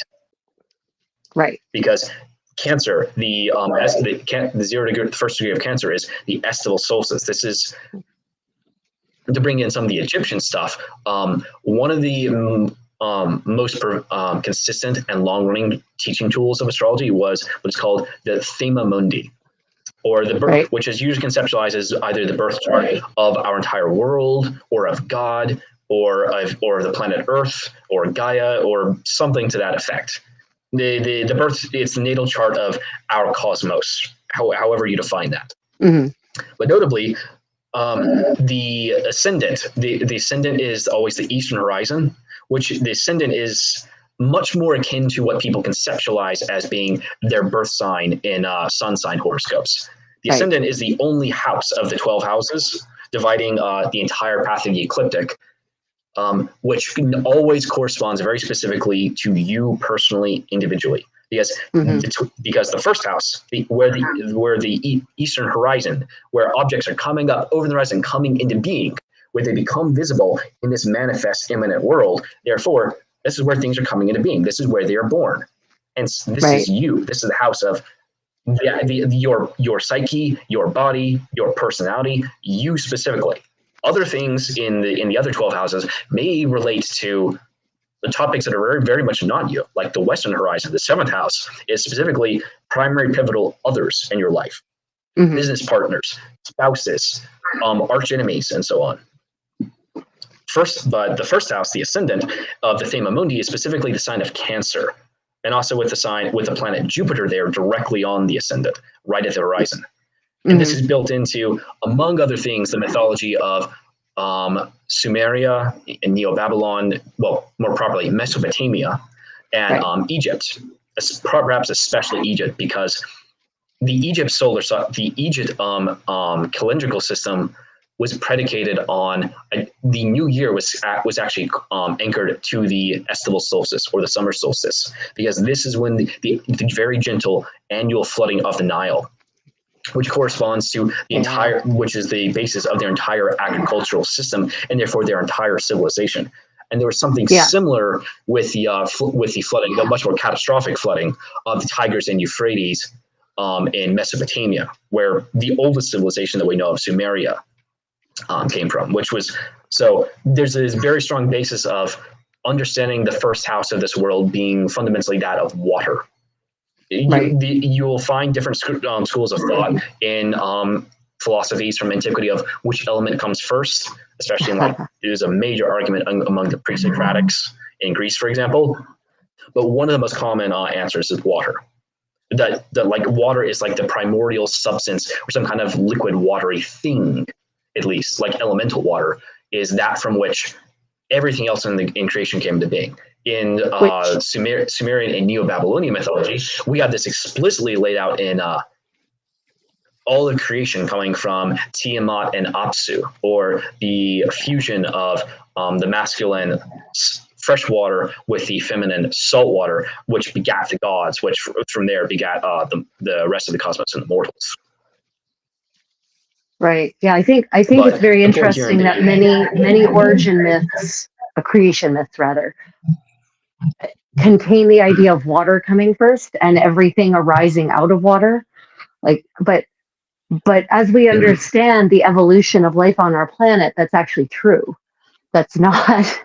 That does seem to actually be the way things evolved. That we're all in essence water creatures in our origin. So, it's fascinating how what was once almost a purely intellectual exercise, 3,000, 4,000 years ago, the debate about which element came first, that ultimately we may have settled that. although I guess if you really want to get back to it, the Big Bang is fire, maybe. So yeah, and that kind of relates to one of the other major points. Well, this one's more Romanish, and more like Roman, especially modern astrology. Like, it's a very popular doctrine in modern astrology is the natural houses doctrine, where each of the signs is assumed to be like the default sign for one of the houses. So Aries being the first house, Taurus being the second in zodiacal order. But for them, there's a strong emphasis in kind of like Aries being first. Now, Aries has a fixation on being the first or the best or the highest in some sense. You got the combination of martial aspiration and by the thema mundi, the sun, that Aries being the vernal equinox. So when the sun when light begins to dominate over darkness, when the annual equivalent to sunrise. But in the more traditional format, they usually ascribe that to being Cancer. But that is a very strong actual philosophical difference kind of between classical versus modern astrology. Right. So we have a couple. Fire is first, cardinal fire is Aries versus water. Yeah. So we have a couple of questions. You mentioned about the primordial, the fresh water was considered masculine and salt water was considered feminine. Do you know why in ancient Babylonian myth that's true, or Sumerian myth and Babylonian myth? In that case, that's really more Babylonian, because as I understand, reinterpreting Tiamat as like a destructive, draconic figure is probably actually a later development, likely influenced by the Proto-Indo-Europeans. In the original Sumerian version, that probably wasn't quite how Tiamat and Apsu were framed. Right. I'm guessing it's related to framing Tiamat as like the primordial destructive version of the feminine as the source of all creation. Right. Tiamat being the mother of all things, and by extension of that, so that goes to the kind of more rough, chaotic saltwater as opposed to the freshwater of Apsu. Even though in the Enuma Elish, Apsu was Tiamat was actually initially attempted. The basic story goes, they created children. They created a lot of children. Apsu got angry, basically told them to quit making so much noise, but they didn't. They kind of couldn't. So he decided to kill them all. Right. The gods found out. It was like, well, fuck that. We're going to kill you first. And which Tiamat had initially tried to dissuade him and protect her children, but then after she had the gods killed them, her other children went, look at that. That was horrible. You should kill them. And she's like, okay, you know what? You're right. Fine. And then she decided to kill the gods, but she was initially on their side. She was initially like actually caring for us as a mother, but so it was kind of more like, so it was more like Apsu was kind of taking a more like Cronus role. But, I was going to say that, hints of Cronus and Gaia there. Hints of the Titans. Mm-hmm. So let's see, we have a couple of other questions. Let me see. There was something, where was it? Oh, no, okay, I thought there was another question, but yeah, the general comment was seasons don't make sense everywhere, concurring with you. And that's why certain myths, myths about the origins of seasons don't make sense depending on where you live and where you're from. Yeah. Okay. Is your background tapestry Narcissus? Oh no, this is not a Narcissus I have a Narcissus tapestry. This is not one of them. And Nevis, have you've seen this tapestry before? Do you know what tapestry this is? Do you recognize it? I couldn't identify it, no. So this is one of the La Dame à la Licorne tapestries, the Lady in the Unicorn, that's in the Musée de Cluny in Paris. Oh, right. Right. This is a series of 6 tapestries that were woven to fit a specific room so that the entire chamber would be covered in nothing but tapestry. And the 6 tapestries, there's 5 senses, and then 1 represents desire. So here we have, I'm not certain what they were seeing as Narcissus, but there's a lady and she's playing a portative organ, and she has her damsel who is operating the bellows of the portative organ, and then over here is the unicorn hiding in the background. Yep. So yeah, not Narcissus. I wasn't talking to you, Brian. Jesus.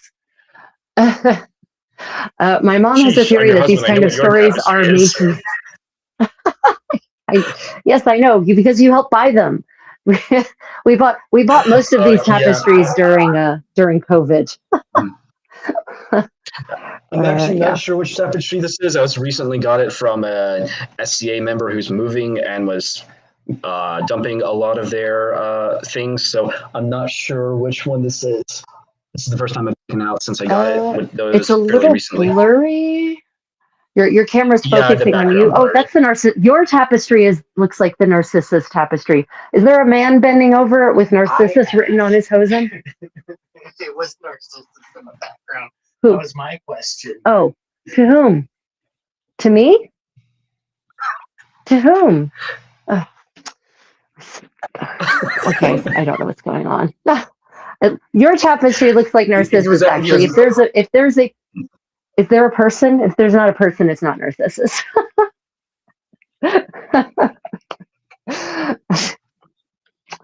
Oh, these debates that couples have. Okay, back to the comments. I like her audience of animals. Yeah, she does have a lovely audience of animals. She's got sheep and foxes, bunnies, hawks, peregrines, a duck that's flying in the most weird fashion ever. Yeah, she's got a little tiny lion and a big lion, or I don't know what that is. Maybe it's a puma. It's something. Anyway, yeah, she's got a whole bunch of animals. It's fun. Okay. Okay, so getting to astrology in the Middle Ages, did it affect people's daily lives, or was astrology in medieval Europe really, because you have the Islamic tradition, right? In the golden age of Islam. And actually, let's start there. So how much, you said, it is the golden age of Islam arises, they start all this, what we would now refer to as scientific endeavor. And, this path of innovation and growth and experimentation and exploration. Did their version of astrology impact people on was that something that was affected or felt by the regular old common person in the street, or was this really more the purview of the affluent, the powerful? So that depends on exactly what application we're speaking of. So, for example, almanacs were later. Things like almanacs would be available at a much wider level. So like meteorological predictions might be utilized for an entire community on the basis of like how they plan their agriculture, for example. And obviously it was very influential on the commoner people in the sense that the entire city of Baghdad was founded. Actually, it was timed to an astrological founding. So that obviously has some knock-on effect on the entire city. As far as casting charts, that would mostly be towards the people who could afford to, that would be done by the people who had access to the means and economics to be able to study the mathematics and to be able to read the tables and cast charts and so on. But by extension, people who'd be able to have access to things like natal charts or electional astrology, which was one of the of the 4 major branches of astrology in chronological order. There was first Mundane. So So mapping out things like the geopolitics, rise and fall of kings and nations, natural disasters, things of that sort. That's mundane astrology. To some degree, something like predicting the stock market would be mundane astrology. Good luck. The next to develop was natal astrology, birth charts, your individual horoscope, which is about mapping out the native's life and the events and what sort of conditions and things that they're set up to likely or be liable to experience or go through. After that was very rapidly after that developed lectional astrology, where's the premise of trying to start an event corresponding to a particular astrological timing, such that it'll take on the character or its pursuing it and achieving it will take on the character of that astrological chart. So, for example, if you want to take on some major religious endeavor, such as a pilgrimage or starting a cult or something, you'd be very well timed or very well prudent to start it when on something emphasizing Jupiter when it's in very good condition. Jupiter pertaining to mystics, scribes, well, not that's what scribes, but mystics, people of high position and privilege, journeys, travel, growth, faith expansion. So Jupiter's great for something like taking on a pilgrimage or trying to win curry favor with someone in the clergy or start a religious institution. Jupiter's great for this. So by extension, that means that probably the average person in, say, Baghdad specifically, probably your average, low-level agricultural labor probably do you think they could afford to have, say, their birth charts cast, or could they have birth chart? Yeah, go on.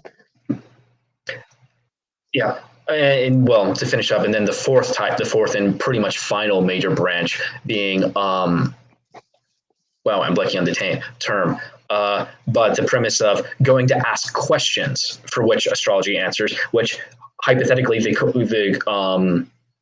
timing of either when the question first arises and or when you go to ask the question, looking at the chart for that moment will tell you the nature of, okay, this is what the universe or the divine or so on is responding to, and this is the answer to your question.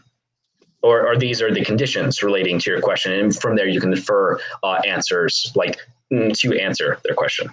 Right. As for most people, are not going to access, most commoner laymen are not going to have the means to access, at least not on a regular basis, much application of astrology on a complex chart level. However, there are some layers that will be more accessible. Like you don't necessarily need to cast a full chart for something where you just want to avoid a particular planet being in a particular sign or aspect. For example, there is a selection of electional criteria in one of the major or primary Hellenistic sources, Dorotheus of Sedon, and Carmen Astrologicum, which prescribes electional parameters for performing a surgery. The basic premises are you want to have the moon not in the sign corresponding to the body part that is going to have the surgery done on it, and you want to have the moon not entangled with Mars in any way, because Mars is cutting and piercing and bloodshed and so on. So you don't want the moon represents, among other things, like coagulation, swelling and concentration of fluid. Because the moon's the primordial water and embodiment and incarnation and water. So you don't, and each of the signs are associated with an idea called the zodiacal man, where each of these zodiacal signs are associated with a given body part. Aries is the crown of the head. Taurus is vaguely from the lower jaw to the shoulders. Gemini is the arms and hands. Leo is the upper chest. Cancer is the upper chest. Leo is the lower chest. Virgo is kind of the middle of the abdomen and digestive organs. Scorpio is the Libra is the hips. Scorpio is the reproductive and waist organs. Sagittarius is the buttocks and thighs. Capricorn is the knees. Aquarius is the forelegs, and Pisces is the feet. So you don't want the moon being particularly in the part in the sign that correlates to that particular body part that's having surgery done on it, because you don't want to have a whole bunch of blood there to be flowing out and be hypersensitive. It's like, so if you're having surgery on your thigh, avoid doing it when the moon is in Sagittarius, for example.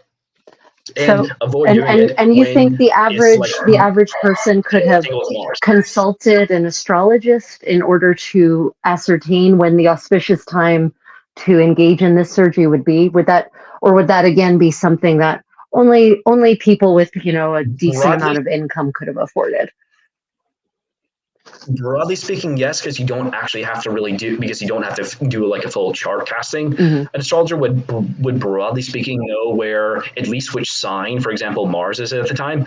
And Luna is very easy to track because the moon moves by far the fastest of all the planets, and you can observe it much more easily than anything else other than like the sun. Because if you know where the sun is at a given time of year, which you do just by following whatever calendrical system you're using, you can therefore get a rough approximation of where the moon is relative to it by looking at just like which phase it's in. Because if it's full, it's opposite, so it's in the opposite sign. If it's half full, it's square to it, so it's the signs have their 90-degree angle relative to it. So you mostly speaking just want to keep track of avoid Mars, avoid moon in the sign where that you don't want the swelling in. So you don't actually need to cast a full chart. They would often be able to do a lot of that basically just almost off the top of their head, as long as they're keeping up with where the planets are at the time.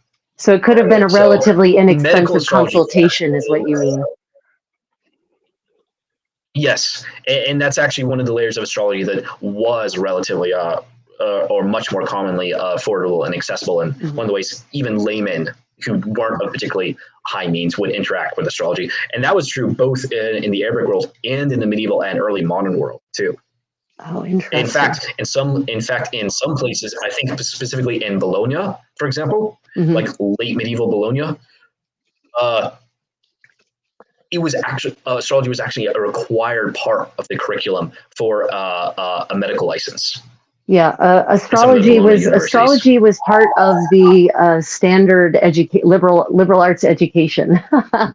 So yeah, it's very interesting.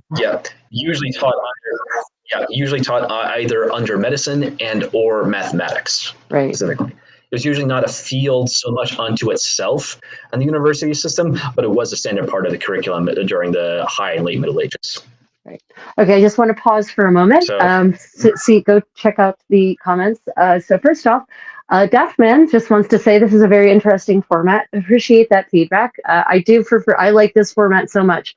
Oh God, did someone say something that deserves a drink? Amish, Quaker Witch, great, fantastic. So for those who don't know, welcome to the Creative Contessa. I'm the Contessa, and I am a practitioner of medieval living history and a scholar of how people lived their lives in the past, every aspect of daily life, and particularly focused on the Middle Ages. And you're welcome to my medieval sewing party. I'm actually crafting technically, but whatever. And at various times, I have different guests on my show. And today I have the delightful and very eloquent Nevis, who is sharing his astounding wealth and depth of knowledge about the history of astrology in the ancient world and in the Middle Ages, and discussing with us how that impacted people's daily lives. So if you're enjoying this, please like and subscribe, double tap that screen. And if you have any questions, we are keeping an eye on the live chat. This is not a recording. I'm not AI. He's not AI. We are real people. So if you post questions in the comments, especially when we stop for a break like this, then we will try to address them. Yeah, and the drinking game. So everyone, I'm not Amish. I'm not. This is not Amish. There's nothing Amish here. Nevis, do you live in Amish country by any chance? I don't think so. I don't think so. I live in the United States, but I don't think I'm particularly near Amish. An Amish community, yeah. So I grew up in Amish country for certain, and there's a couple of key things that will tell you I'm not Amish.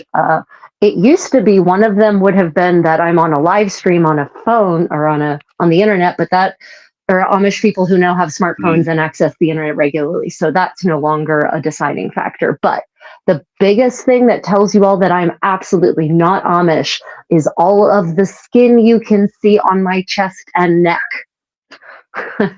This is not a modest garment, y'all. Also, it's very figure fitting, and it's blue, a bright color, and it's got full skirts. So there is nothing Amish about anything I'm wearing. But it is 15th century French, Flemish, English, but not Amish.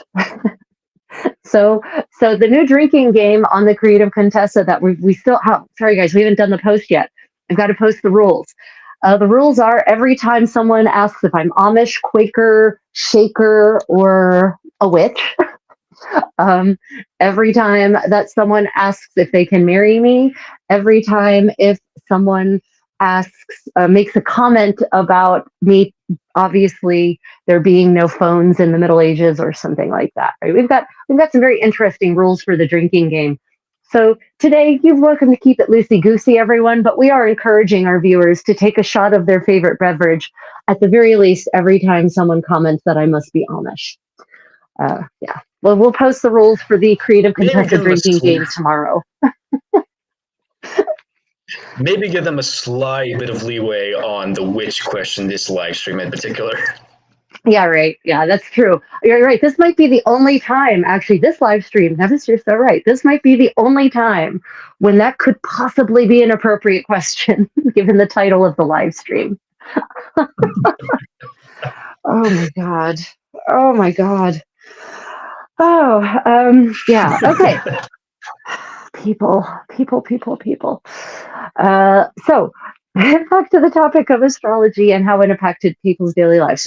So far we've been talking mostly, at least in any kind of detail, about Baghdad, which was, by the way, everyone, a glorious city up until the time that the Mongols burnt it to the ground. Basically, it was an amazing. I wish people keep asking me where I would want to travel back in time if I could.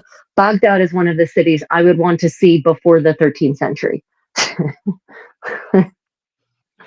If I could, that's where I would want to go. Even as a woman, that's still where I would want to go. Yeah, but in a bubble that's safe. Okay, comments or questions? I think waving. AI could never be this interesting. Tell me about it. My Amish neighbor actually refloored his my barn last summer. Oh yeah, Amish. If you all are looking, Nevis, actually, if you're looking for someone to make you replica medieval furniture, you want to find yourself an Amish carpenter. They are really top tier. Okay, so oh, there it is. Burn the Witch. We knew we were going to get to it eventually, but Thomas Haley, he's okay. He's okay. He's fine. So we have astrology. You said basically the Islamic scholars are the ones who really picked it up again. So how does it make its way back into Europe then, to Western Europe especially? And meanwhile, in the Eastern Roman Empire, which retained so many aspects of ancient Roman life and also got rid of many of them, did astrology continue there apace, or did it also sort of cease being practiced for a time? I'm not as versed specifically in Eastern Roman Empire / Byzantium or Constantinople. I know that sort of topic, like the occult stuff, the occult and magical practice, was really severely clamped down on. They're like witchcraft in Byzantium is its own whole thing. You can find plenty of actually lectures and research topics on that exact subject here by other channels on YouTube. I've seen some excellent presentations from like SCA stuff here on YouTube on that particular subject. Right. As for the transmission into Europe, there were multiple groups. It wasn't exclusively Baghdad. Just Baghdad was the one that revived it, but there were various traditions throughout West Asia and North Africa that were still practicing horoscopic astrology. And some of this would eventually be concentrated in some of the libraries in the Iberian Peninsula. When the Reconquistadors, well, perhaps I think this technically be before the Reconquistadors by that term, but when it was retaken, the Spanish would inherit some of these among their in the territories that they took.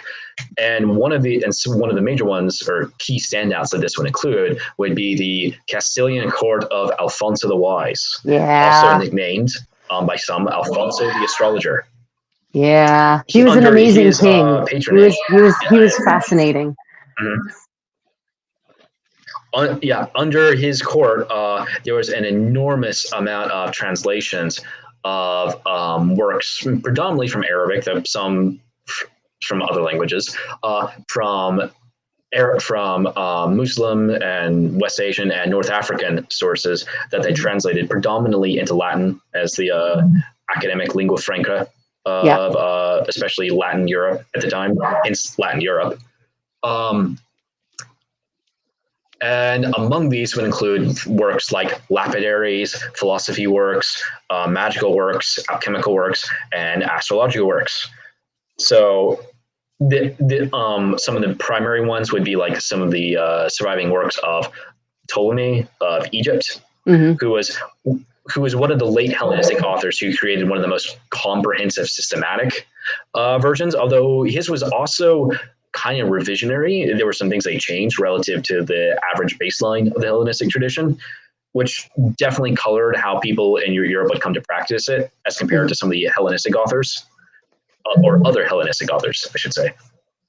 Along with some other magical works, such as the more or less it's a compendium, the book called the Gaia Dalakim, or in its Western name, the Bibliographies, or its translated name, the Goal of the Sage, or the Goal of the Wise, which was actually, I think, a sequel to an alchemical text, but the Bibliographies is today, I think, much more widely known as one of the most foremost texts on astrological magic actually ever written in almost any culture. It was a large compendium compiling like something, I think it's currently theorized to be something like 40-ish different sources at least into one text, with very meager efforts at trying to syncretize them into one cohesive system. There are instructions in different parts of the book that outright contradict other parts. Like just explicitly. I mean, you see that sort of compilation is very common throughout the Middle Ages, where you get a manual on health, for instance, that will have 20 different sets of instructions for how to handle black teeth, and it's like you look at them and you're like, if I tried all of these, my teeth would fall out of my head. I think there's no attempt necessarily to make a cohesive underlying principle of the thing. It's Speaking of your teeth falling out of your head, well, you can get English translations of the Bibliographies, several of which are really good. Be very careful with some of the instructions. While most of the forwards of the translation and so on will usually bring in some of these caveats, some of the recipes here are suspected to have been perhaps deliberate traps for the uninitiated, because astrology was mostly conveyed through apprenticeship or direct tutelage, not primarily intended through text. And some of the alchemical recipes in the Bibliographies are deadly poisonous. Nice. And they would have been known to have been at the time if you knew what you were doing. So basically you're telling me some of them were booby traps, basically, that they were intended to entrap people who probably shouldn't have been practicing it. That's at least theorized to be part of it. Right. We can't say that for certain, but that's certainly a possibility. And we know they certainly had that attitude.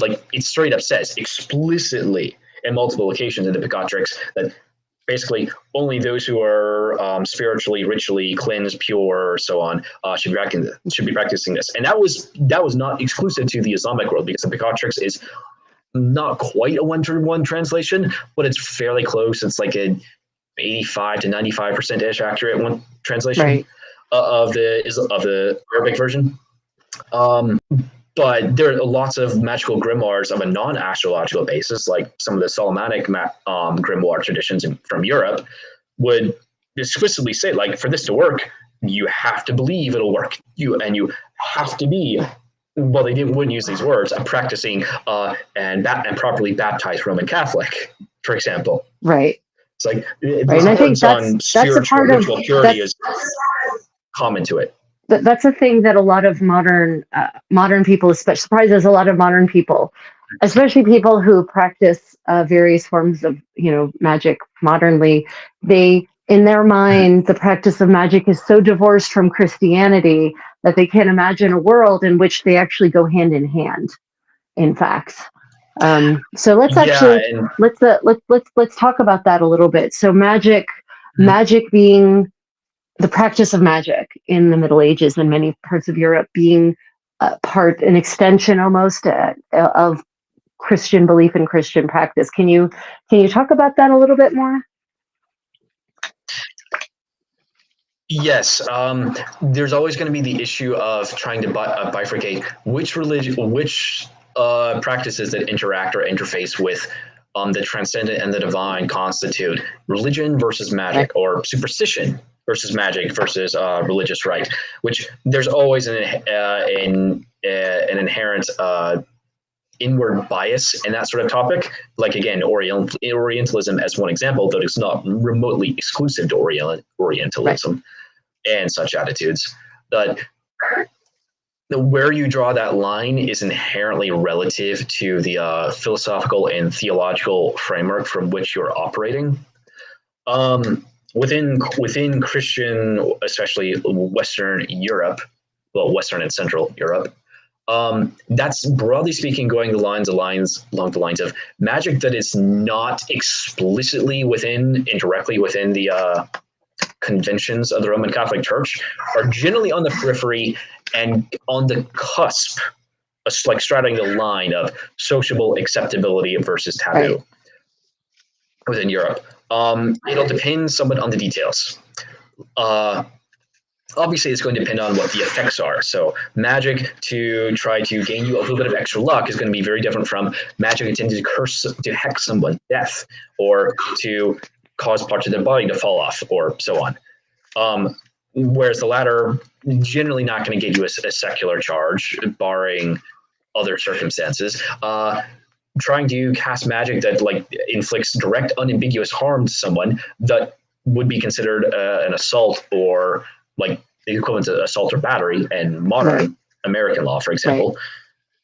That's going to get you not a magical charge. That's going to get you an assault or battery charge, which is actually what a lot of might also get you a heresy charge, depending on definitely. There's the case of certain royal, and I'm going to definitely air quote this one, witches in the 15th century who are charged. The charges brought against them are not witchcraft. They are it's assault. It's attempted murder.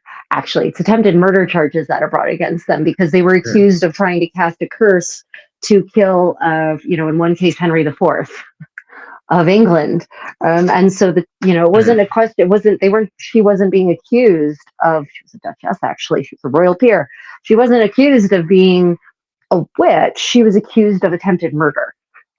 And I think that's another really important myth about the Middle Ages that I'm constantly trying to bust, is that, with the exception of a few very localized polities where witches in quotes seem to have been pursued more often than in other places, witch hunts are not a medieval thing. Now, interestingly, some of the cases they're mostly in early modern. Right, they are. And some of the medieval ones I've read about, a lot of them are men. It's not women. It's not the old wise, the trope of the old wise woman in the forest. It's men who are being accused of witchcraft. Yeah, there's a split there between people who are accused of being magical practitioners, like a one isolated thing, versus the witch hunts and witch craze of, you're mostly looking at late 15th century, starting in late 10th century, but it really takes off for the mid 16th century up through kind of the early 18th century, where you're dealing with the I don't remember the exact term, but the widespread something theory of witchcraft, where they were dealing with the notion of that there's a widespread, almost continental-wide conspiracy of witches trying to like usher in Armageddon. Right. Yeah. Like bring it on early or something to give Lucifer or Satan the best chance of winning or something like that. The elaborate theory of witchcraft, I think, is the term. You know what? Is the current academic term, but yeah, the medieval world was more concerned with crimes being committed in any way. There's a fascinating case in the Greenland colony of all places. In the one of the last records we have of the Greenland colony, of the European Greenland colony in the 15th century, one of the final records is of a witch trial where a man is accused of using black magic, and I'm using that term modernly. He's using not good magic to seduce the wife of one of his neighbors, successfully, by the way, and they execute him for it, right? But he's not a woman. He's not the wise woman. He's not an independent thinking woman. He's not a woman at all. He's a man his crime is not even that he used the magic so much. It's that he used it to seduce this woman and lead her astray. And I'm confident it probably had some other knock-on effects in terms of the social order in the colony. But it seems to be every time I read about a case of actual witches being tried, people being accused of actual practice of witchcraft, it's mostly men in the Middle Ages. The Templars are a good example, actually. They throw the statistics off entirely. I only really remember I only really remember like one or two particular women who were tried for this, other than Jeanne of Arc, which wasn't actually witchcraft. Heresy. That was just a political justification. Yeah. Well, more like they didn't actually think she was practicing witchcraft. The English just wanted to kill her. They did. Yeah. But aside from that, there was one particular incident in the late Middle Ages. I don't remember the name off the top of my head. I think there were two, or maybe there were two of them. So we're talking. You're talking about Alice Kettler in Ireland. That one, it's a pretty famous case. Definitely not that one. This one would have been either southern Germany or northern Italy. She was accused of witchcraft. The charges were absolutely absurd. Essentially the lawyer said it was absolutely absurd. The judge took a look at it and said, "This is fucking absurd. What are you doing, you asshat?" To the accuser. Like, these charges are so ridiculous. But the same man who wrote this, I think, was also the one who wrote. It was either the Hammer, I believe, it was the Malleus. Oh yeah, the Hammer of Witches, which would be one of the primary texts, which would be later revived as one of the primary texts affiliated with and utilized in the early modern witch hunts. But at the time it was written, it was basically banned for being full of shit. Like, this doesn't make any sense. This isn't actually what the woman was doing. You're basically just being a petty asshole, probably misogynist of that. Like, even they thought it was sexist. Yeah. A lot of people, that's another thing, people look at the Hammer of Witches, the Malleus Maleficarum, and they look at it as, look at this is proof that women in the Middle Ages were hated and treated horribly, and that they were tried for witchcraft on a regular basis. But as you say, when it was published at the end of the 15th century, it was regarded as a work of quackery, as absolute nonsense garbage, and it was not propagated until, like you said, until like the end of the 16th century, I think, is when it really crops back up again, and then it's used as a tool for witch hunting, unfortunately. Though on the gender split, and while most of the witch hunts and witch craze did target women overwhelmingly, in a few areas it was the inverse. For example, Iceland. Yeah. In Iceland, it was like 90%. It's always men in Iceland. Yeah. But yeah. There's a good question here. Isla says, was there a belief that your intention mattered in witchcraft? For instance, trying to cast a curse on the king is attempted murder, but concocting herbal remedies for pain is just healthcare? Well, there's a question of whether concocting herbal remedies would even be conceptualized as magic. You start getting into the division between natural science versus occult science towards the very end of the late Middle Ages, though it doesn't really take off till the 16th century. But broadly speaking, yeah, you're not going to get remotely the same kind of in the same kind of legal trouble for making medicine as opposed to trying to hex someone. The intention absolutely matters, and the same way that like if you're making moonshine in today, that's going to be a very different charge from trying to make some kind of improvised explosive and set it up in Congress. Yeah. Might be the same material, but intention matters. Yeah. Yeah, I think that's a very good question, Isla. Thank you for asking. Medieval. Here's the thing: until we started synthesizing chemicals in the 19th century, all medicines were herbal. I mean, or they were natural. I mean, not say herbal because herbal implies that it comes from a plant. And as we know from the lapidaries, a lot of people consumed gems orally for medicinal purposes. And some being worse than others. Some you'd just be like you put a stone in water and let it hypothetically diffuse as energies and use as an eye wash. Others you'd actually take like powdered gemstone. Some gemstones would be worse than others.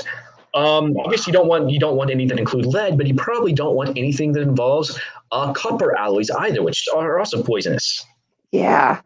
Lorenzo de' Medici actually at the end of his life was suffering from serious chronic health issues, and so he was super wealthy. So of course he received the highest caliber medicine that there was, which was ground up rubies, ground up pearls, ground up, I don't remember reading about diamonds, but he consumed an astonishing value in pearls and rubies at the end of his life in an attempt to restore his health. In case you're wondering, it didn't work. Yeah, at least the pearl is relatively soft and organic. Right. Probably calcium. Organic, There's not probably a lot of calcium. Not in the modern sense, but as in like literally. Yeah, it's literally it's produced by a living thing, unlike corundum. Like please don't take corundum. There's much worse stones. As far as stones go, it's not especially bad, but please don't consume corundum. That would interrelate to. I'm not sure which particular Medici this is, but I'm guessing that's probably going to be at least partially influenced by actually one of the major figures. Though he's really more the Renaissance astrology tradition substance, but he does occur in the Middle Ages. Marsilio Ficino, who was like within astrological and Neoplatonic Hermetic revival magic, basically along with Paracelsus and Agrippa as like one of the primary names for magical medicine. In particular, he has a book you can find most of it actually as an audiobook on YouTube. His 3 books on life, where he basically lays out this. Some of it is partially a polemic, partially an explanatory text, partially an instructional text for laying out the premise of basically instead of making astrological talismans out of like these precious stones and jewelry or sheets of metal and so on as like permanent houses for celestial energies or spirits, instead make medicines at the appropriate time and constantly take them at appropriate times to like integrate it into yourself. Who needs this magical jewelry? You can eat this magical celestial stuff. Right. For what it's worth, he had a fairly rough natal chart, but he lived to a decent age, and his mother lived basically as long as he did. Wow. She lived way past the average life expectancy for that time. Wow. Of course, I will say average life expectancies aren't what people think they are. If you control for infant mortality and if you control for battlefield deaths, the average age to which people could naturally live is much more like today than people believe. If people weren't just dropping dead at 35 of quote unquote old age. I believe Ficino died in his 50s and his mother in his 70s. Yeah, or 70s. That sounds about right for that's her. a decent age. Yeah. And honestly, in that time, it might be longer than you'd want to live. Part of the reason, yeah, though the reason why that's relevant to the Medici is because he was directly patronized by the head of the Medici family at his time. He was appointed by I believe is Alfonso. No, not Alfonso. I don't remember the first name off the top of my head, but he was appointed by the Medici as the head of the Florentine Neoplatonic Platonic Academy when they revived it shortly after the fall of Constantinople to the Ottoman Turks. One of the things that came with them was some of the texts, especially related to such as Plato, Aristotle, and some of the Neoplatonics that Marsilio Ficino was involved in translating into Latin, and the Medicis patronized the establishment of the Florentine Platonic Academy, which would become the basis of what would later be called Renaissance magic, even though this was in the mid to late 15th century. So it does by some standards fall within the medieval period, albeit the very end of it. Right. But this would set the stage for Renaissance Hermeticism and so on for the next 200-ish years. And astrology would continue on basically along those same lines, which would be different from the medieval as was practiced in the Middle Ages, pretty much up until more or less William Lilly kind of being like one of the last major astrologers. He gave us pretty much the last text by like a continuing practicing astrologer. But that's like mid 17th century. Oh, right.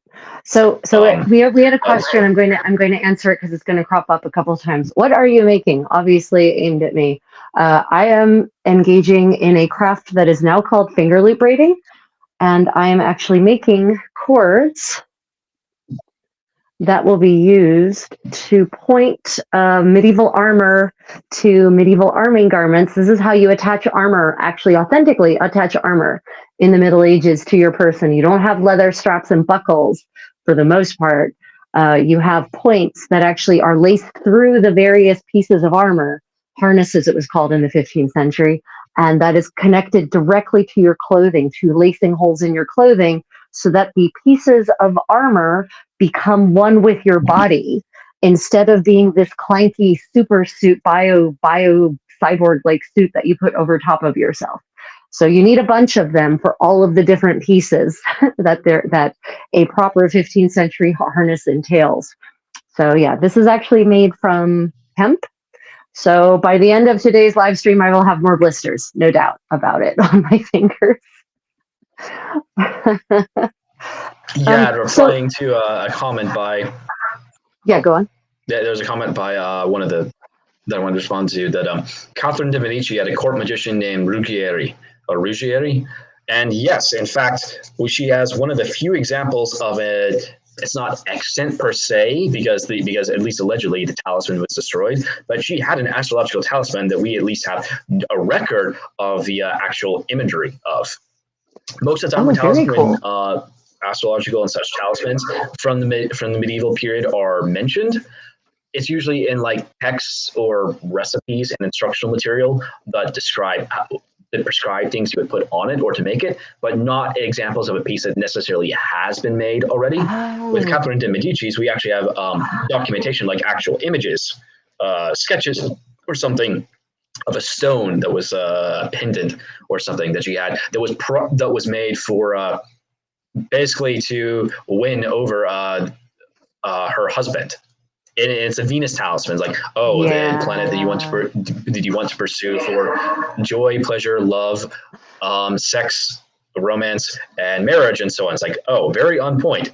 The one thing sticks out is that they threw everything in the kitchen sink on that talisman. Like most things will describe like one image or like one sigil or something. It's like, this has images on both faces of the stone.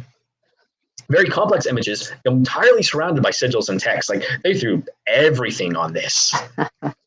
Have you seen the picture of it?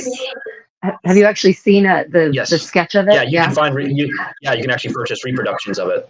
Oh, wow. Okay. So it's interesting. This is the problem with historical jewelry in general, but medieval jewelry in particular. And obviously, this would have been a kind of jewel gem stone thing in a setting of some kind, is that the metal, they nearly always shortly after, or at the most 100 or 200 years after they were created, they get melted down and repurposed into other settings. So that's why we don't have many extant medieval jewels or jewelry, except for the rare occasion when we find something in a hoard somewhere, or in a tomb, or in a reliquary. As it was donated to the church to be part of a shrine, because jewelry is a fashion. And so it just gets melted down and repurposed with time. So we don't actually have that many gems full stop, let alone, as you say, a talismanic gem like this one. So, or a jewel like this one, which is pretty amazing. Gems will sometimes survive, as I understand. Engraved stones, like either intaglio or cameo from the Middle Ages, were not produced in a very large quantity. I think it's something to do with like losing access or having reduced access to some of the materials that would be used for higher end. Like, for example, this standard material is the way for creating intaglio and cameo gemstones today is actually fundamentally the same. You create a flux of hard abrasive material, turn it into a disc or some other shape like that, and then you spin it as a wheel on something. Up until electricity, it was powered by a pump, and you usually be on like a desk station or something. I've got a whole playlist on the topic actually that's public on my own YouTube channel. No, there's not any videos, but there is on that playlist. They're just not mine. Whereas today we use electricity, like battery powered or a Dremel plugged into an outlet. But fundamentally, it's the same process of just rotating an adhesive across it. But the standard go-to stone or material for in cameo and intaglio was usually corundum. Not an especially high quantity of that in Europe. Like some of the major sources for corundum, for example, are actually in Central Asia. Like rubies and sapphires are mostly from like Burma, India, and so on. I'm guessing that may have been a factor, but I know that practice I believe that practice became more common again at around the early modern period. I'm guessing it's due to trade logistics or something of that sort. But it was very common in the late Roman Empire. In fact, we've got huge numbers of surviving gemstones, usually semi-precious stones, from things like signet rings, especially in basically the drain ditches of bathhouses. Just a lot of them got lost in the bathhouse, apparently. Yeah, it's the archaeology. The archaeology has allowed them to be found again, but unfortunately, in the Middle Ages, they didn't. Most things like that didn't end up in the drain, in the middens. They just ended up getting repurposed. So we actually, which is why I said for the Middle Ages, because we have way more ancient jewelry from the same parts of Europe. We have more ancient Celtic jewelry than we have 15th century jewelry that has survived. In researching this topic, I'd actually come across a ring. I think it was like 13th, 14th century England. That was but the stone in it was almost certainly actually Roman in origin. Like it was just reused, but in a medieval ring. Yep. And cameos get reset all the time.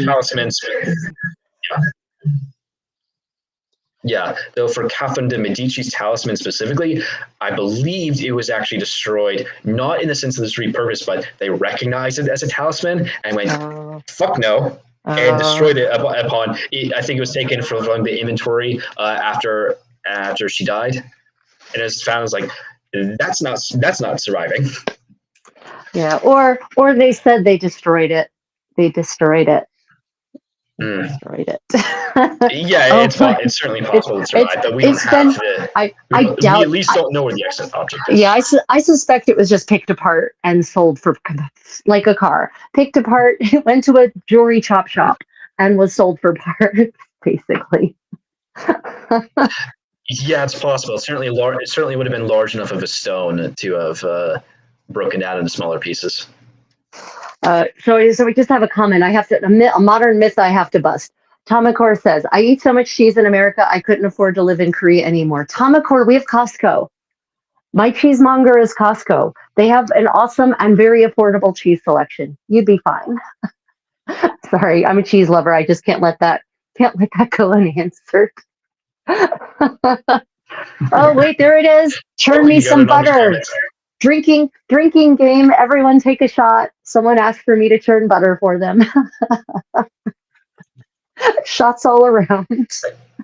Oh my god. Yeah. So that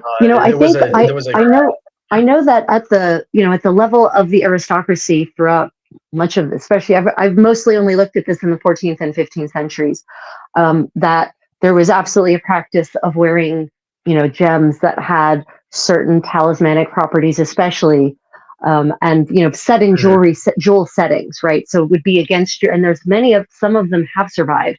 The back is actually exposed. There's not a metal plate on the back, so that the gemstone itself would actually come in contact with your skin. But obviously, not everyone can afford a ruby that they wear against their skin. As you note, rubies, most precious of the most precious stones, and precious is in quotes, that were highly valued in Europe anyway, come from either Africa or from India. Sri Lanka especially is a big source of those gems.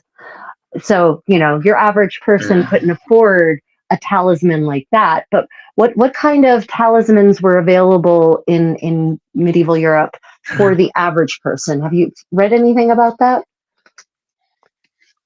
Yeah, that's going to change. There's actually a major split there around the early modern period, because then you start getting into the distribution of printed text actually was really major in that regard. Because then you get into things like cunning folk, who would often have kind of a low level understanding of things like astrology. And there'd be certain workarounds. Like one of the major keys for making astrological elections is specifically the planetary hour. One of the traditions is that each of is that the day and night are each divided into equal portions of, I believe, 12 corresponding to each of the planets, going in what's called descending Chaldean order, or starting from Saturn and going down successively in its apparent speed from the perspective of Earth. So Saturn, Jupiter, Mars, Sun, Venus, Mercury, Moon. But going down that order, and then the planetary hour that the day starts in other words, sunrise, is always the same, corresponds to the planetary day of the overall day. So, for example, Sunday, sunrise to Sunday is the sun's hour. So even if you can't do the complex calculations for casting a full chart, or to identify what planetary hour is throughout the entire day, you do know that every single Sunday, sunrise is the sun's hour. Right. Monday is the moon's hour. Tuesday is Mars's hour, and so on. And this is why you get in some later texts like do it at sunrise on a Wednesday, or so on. It's like part of the rationale behind that is they don't necessarily have the means or understanding to be able to calculate planetary hours and cast a full chart, but they can at least get the planetary hour. Right. And our 7-day week cycle is actually built out of that exact premise. The planetary days arise out of the planetary hours. Interesting. Which is part of why there's 7. So why do you this is a question people always ask me pretty much about any given topic. What in the Middle Ages, and you can get specific to, well, in France it was like this, or in Italy it was like this. The question is, to what degree would the average person in medieval Europe had an understanding of astrology?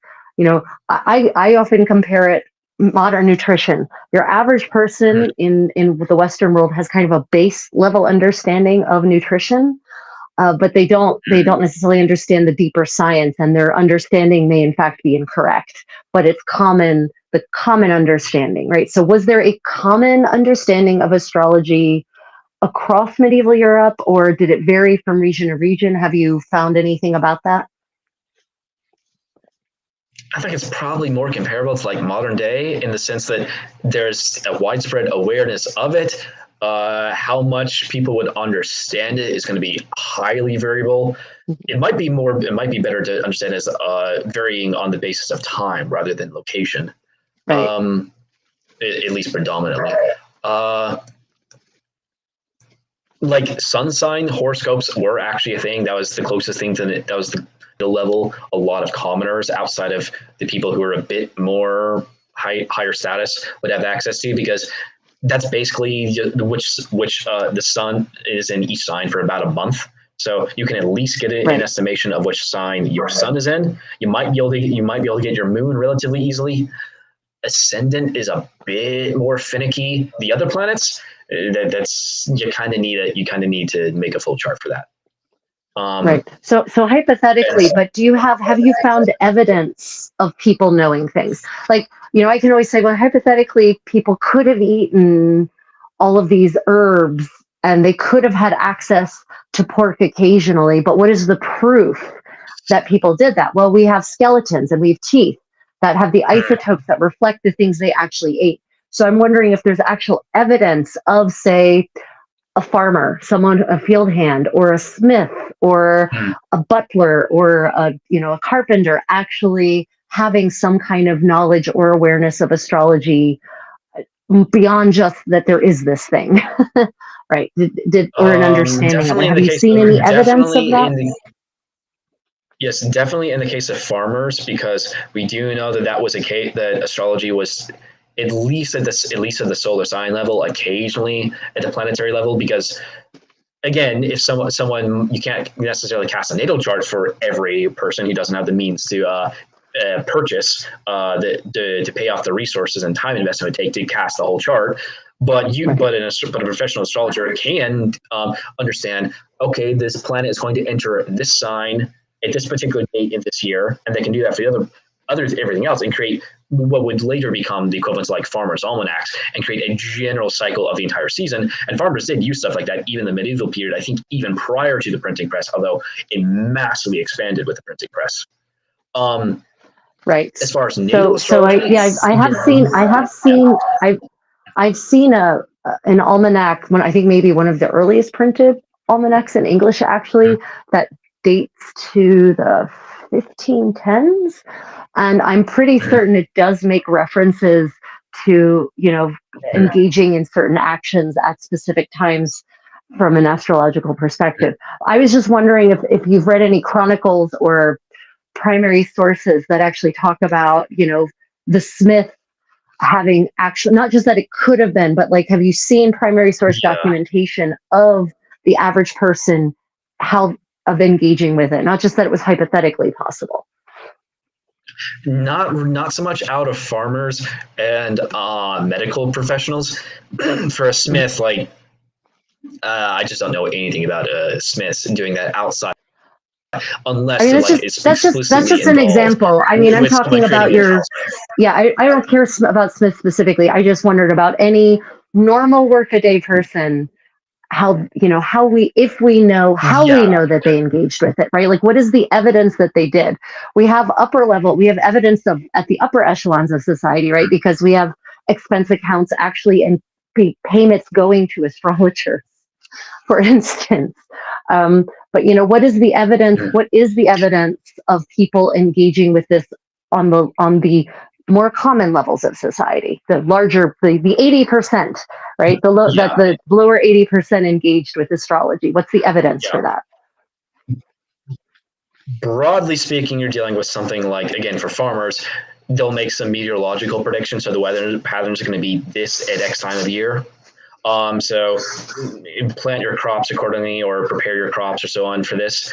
You're not usually dealing with stuff at planting at the time, like when Mars enters a given sign or Venus enters a given sign. You might see that depending on with a farmer's almanac, but the farmers aren't going to say that themselves. They'll only do that if an astrologer can give them advice for that. Mm-hmm. So you're contingent on that. I've actually seen some material on this in things like there's I believe it's early 16th century, but it might have actually been 15th century. A couple of books of hours that show the agricultural cycles with these fairly nice images. It shows the commoners and it shows the cowsels and stuff in the background, but doing domestic agricultural animal husbandry labor. And it'll often show like the relevant astrological sign or imagery related to it, like in the heavens or so on. And it'll mention it in some of the texts. The Hours of John of Barry have that in them. Yeah. I do know that in terms of planting and harvesting and plant maintenance cycles, there was some interaction of doing stuff in terms of lunar solar rhythms. Not so much to the rest of the other 5 planets, but specifically to like the lunar solar interactions. Like you harvest it around, you seek to plant at the waxing moon, you seek to harvest at the waning moon. Right. You wanted to calibrate it to the moon, like. Specifically, you might want to do it like plant this thing or have this particular holiday at the second or third new moon or full moon or whatever into the year, which would actually correspond roughly to which sign the moon is in. Right. So we have a question. Not usually calibrating it to like astrology. Yeah, we have a question. So how much of what we're talking about is this sort of Europe in general? Would any of this apply to medieval Austria? Were there big differences? I guess the correlation. So is this Europe in general, specific to Austria, or does it sort of was astrology one of those? Was the understanding of astrology something that covered Europe broadly, or was it very localized? At least after its reintroduction through the court of Castile, it took off in especially Iberia and Italy very quickly. It was a little slower to integrate into like what's now the United Kingdom and Ireland and into Germany, but by the time you're dealing with like the late Middle Ages, it's absolutely in Austria. In fact, one of our few surviving texts on astrology and magic specifically for the fixed stars comes out of Bohemia. Yeah, not surprising. On the 15 fixed stars. Yeah, in fact, Bohemia was, by the late Middle Ages, one of the larger hotbeds for magical practice in general, Bohemia and adjacent areas. Like a favorite phrase of mine from Dr. Justin Sledge is the Munich medieval necromancer underground. Nice. Clerical necromancer underground. There was this whole thing of a very large section, especially in Munich, of Christian clerics involving in like writing and practicing necromancy, necromantic grimoires. Though caveat, necromancy at this time was a relatively catch-all term that did not specifically refer to magics interacting with the dead. Even though that is the Greek origin, and that's often what people think of today, that is not what it meant during the high and late Middle Ages. It was a much more broad term. It was just like anything dealing with conjuring spirits. It was almost equivalent to like the word black magic today. Oh, yeah, which of course is another question, but just to clarify for Hikarit Rif, Austria especially by the 14th century, actually, Austria and Bohemia, even though they're technically two separate polities, it is very often the case that the Archduke of Austria is also the King of Bohemia, and is sometimes also the Holy Roman Emperor and also the King of Bohemia at the same time.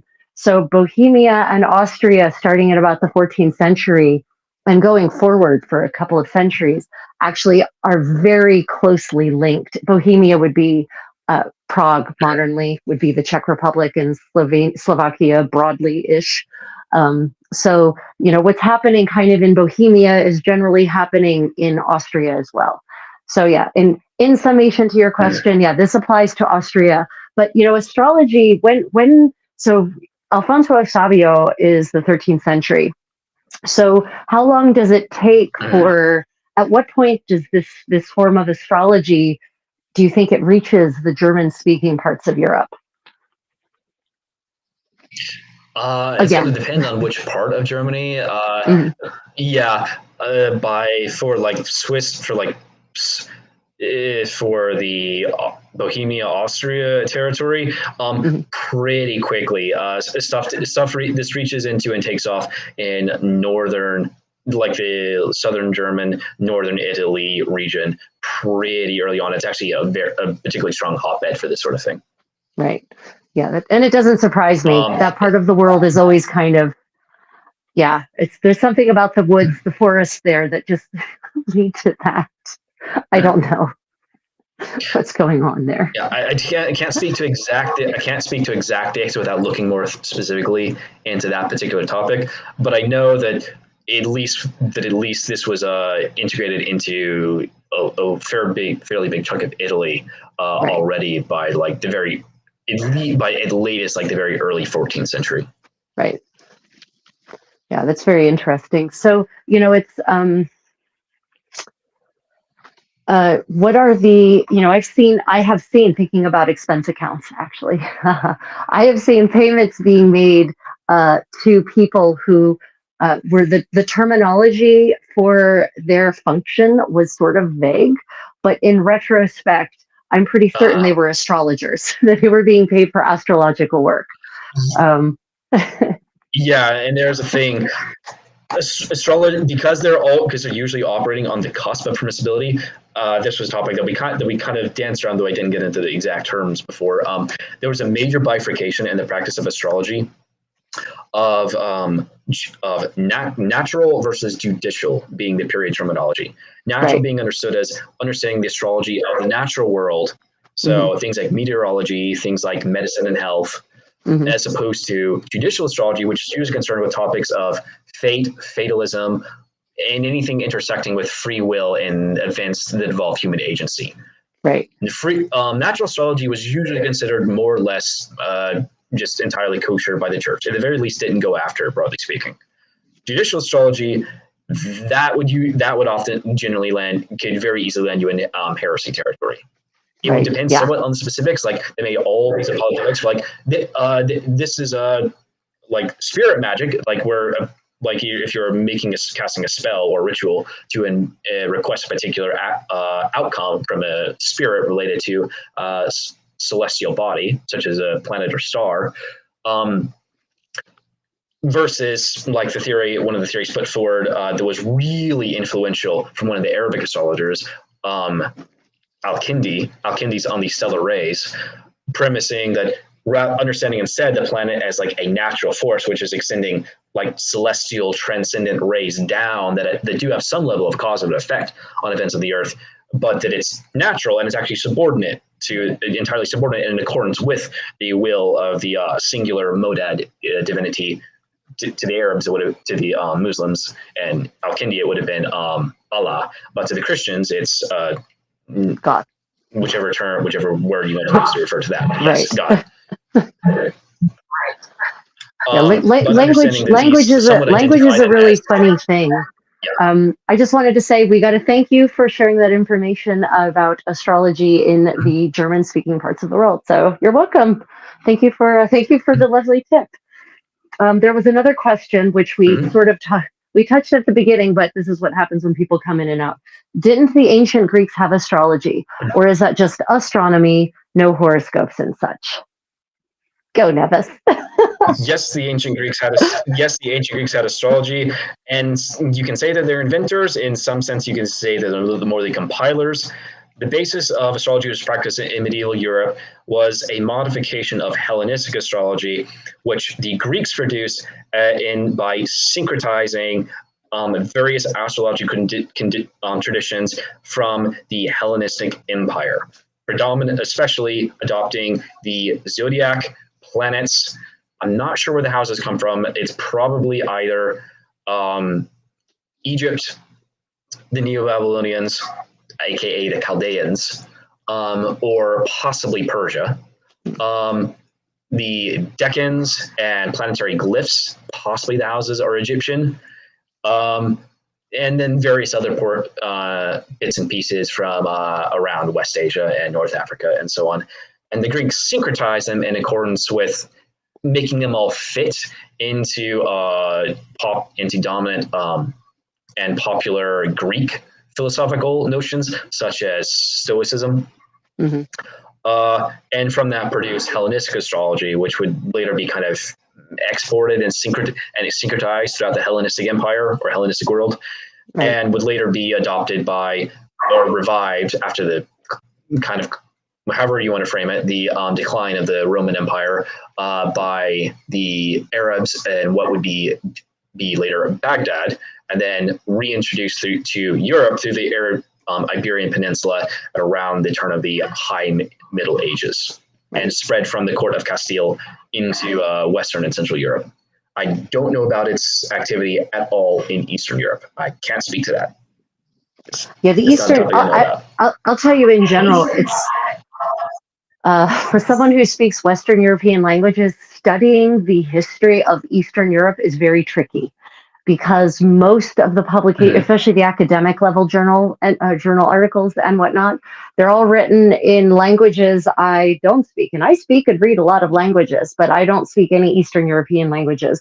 So it's, I've experienced similar barriers to exploring daily life in Latvia, Lithuania, Poland, what's now the Czech Republic, and Slovakia, right? Like, those parts of the world are a bit opaque to me as well, historically. I get lucky with Bohemia because they spoke German in that court starting in the 14th century. So there are actually a lot of records and there are a lot of publications in German about Bohemia, Böhmen.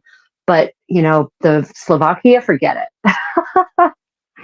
So it can be a little frustrating to get a bigger picture. For instance, have you looked, I don't expect any depth, I'm just wondering, have you explored Eastern Asian astrology at all in your meanderings, or encountered it at all? Yeah, actually, yes.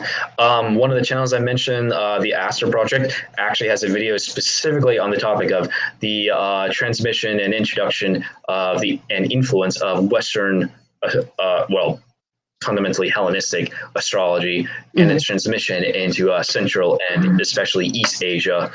And yes, in fact, that's actually partially the origins of the Chinese zodiac. While they did have their own native astrological traditions, like most places, it wasn't really focused on the planets. That's mostly a Chaldean invention. Oh, interesting. And in their integration of solar signs, the 12 signs, I think the term is the heavenly branches of Chinese astrology are basically a response and reaction to exposure to the Western astrology. Right. And someone else asked about when did the zodiacs come into play? I believe that would have been somewhere around like 500-ish BC. It was invented. The original zodiac was created as a division of the ecliptic, or the route of the sun,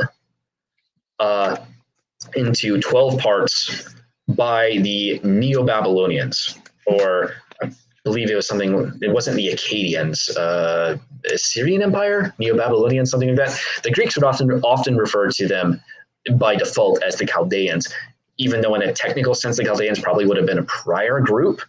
And though this did include Chaldea, that was one of the primary hotbeds for the development of astrology. Interesting. And so the zodiac, basically, the zodiac has been around more, or a zodiac has been around more or less since, you'd say, what, the 5th century? Well, I guess the somewhere zodiacs around in that, general. something Yeah, like right. 4. Right. Yeah, something like 400 or 500 BC. Now, granted, that is the Babylonian zodiac, which is not identical to the Hellenistic zodiac. While it's heavily influential, and the signs more or less map onto the same starting points, like they have the same boundaries, right, statistically relative to the motions of the sun. I believe some of the symbols were different, but it's a fairly close equivalence. Oh wow! So I'm just looking at the comments. It says, Hikarit says, if we ever need anything for Slavic like Balkan, I'm Serbian, so I could try finding anything needed, I guess. Wow, that is so awesome. Well, thank you for that offer. I might be taking you up on that. I'm specifically very interested in dances and music from the 15th century or earlier, and unfortunately, I keep running up against really hard walls when looking into the history of dance and music in Eastern Europe. Western Europe, I've got it covered. Eastern Europe, it's It's opaque like this, pretty much. Wow. So back to the topic of magic. So, I have read some, I mean, not entirely. I've skimmed through actual medieval manuals of magic. And one of the first things that struck me the first time I read one was how very often the saints are invoked, how very often Jesus is invoked, how often it seems to go hand in hand with Christian faith. So, talking about the practice of magic in the Middle Ages in Europe, what is the deal? What is going on there? Why are they constantly invoking Jesus and the saints and the angels?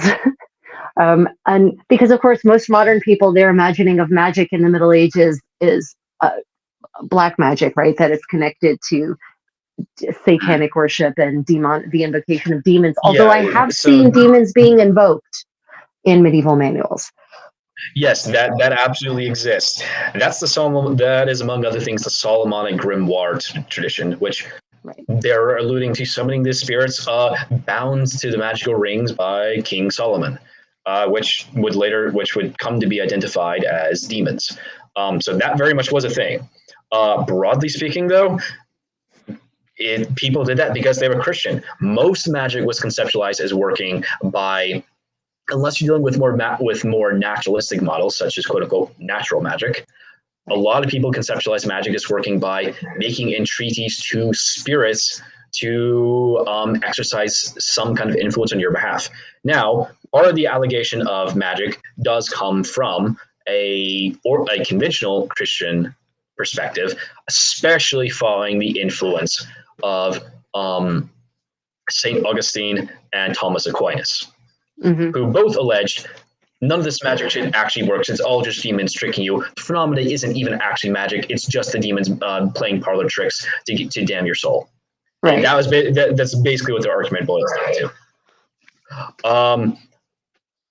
Now, there were some traditions that explicitly mentioned magic. And in fact, during, I believe it was the late 14th century, it might have been early 15th century, there was actually a major crackdown in the I don't remember exactly which college it was. It was something like University of Paris. I know it was in Paris, at least, where they came down really harshly on some of the grimoire practices going on, condemning it as like, this is demonic stuff. Cut it out, or we will be pressing litigation.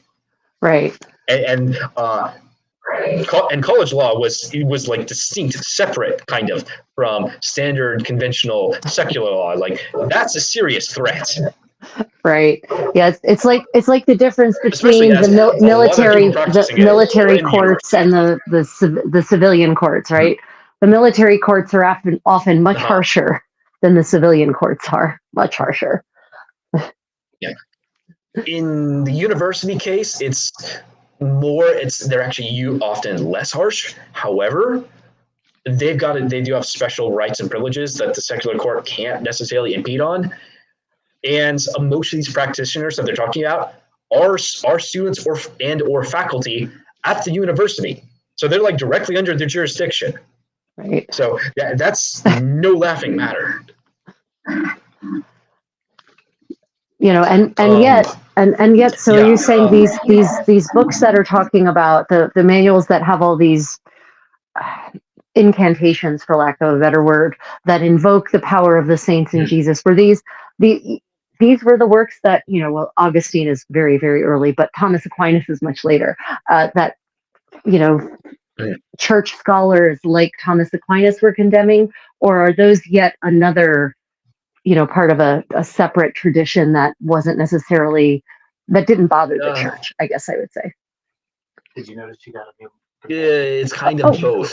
Again, the practice of magic always fell along, was always straddling the line of what was considered permissible or at least tolerable by the church. So different scholars would defend it. Like, for example, this is, again, it's one of the most clear examples, even if it's actually early modern. Heinrich Cornelius Agrippa was so adamantly Christian. He was a practicing Catholic, But both Catholics and Protestants try to claim him. Some of his exact positions definitely are kind of sympathetic to Protestantism, but he's kind of before Protestantism really took off. Right. He's 1530s, mostly 1520s to 1530s. But like the Christian stuff, and if you actually read his work, like 3 books of occult philosophy and so on, that's not his only work. It's not even the most representative, but that's just the one that's by far the most famous of his literature. It is so heavily couched in a very systematic Christian metaphysics, teleology, soteriology, and so on. But he explicitly thinks that this magic stuff works. Now, Thomas Aquinas, no, he's basically condemning all of it, and that was the stance of some in the church. Like there was always like a gradient of stances of interpretation and acceptability and permissibility among the church clergy towards all of these practices. Some drew the lines like somewhere in the middle or like 2/3 of the way. Some drew it just like hard. It's all fucking magic. It's either church canon or it's demon stuff, basically. Right. And that's more or less kind of the position of figures like Augustine and Aquinas. Right. And that was always an attitude within the church, but much of the church was a bit more ambivalent or moderate. Well, I think that applies to pretty much anything we say about the church as an institution, right? It's just like Europe. Even the church is not a monolith in the Middle Ages, and how one would experience, what we now call Catholicism, but wasn't called that back then. What we would now call Catholicism could vary drastically, based on the priests you have locally, the nuns, the monastic communities you have locally, the situation, the socioeconomic situation, or just the economic situation in which you find yourself. So just because the official line of the church from the top, vis-a-vis papal bulls, for instance, might be one thing, that doesn't mean that's how it was necessarily experienced by people in their daily lives. Mm-hmm. So, yeah.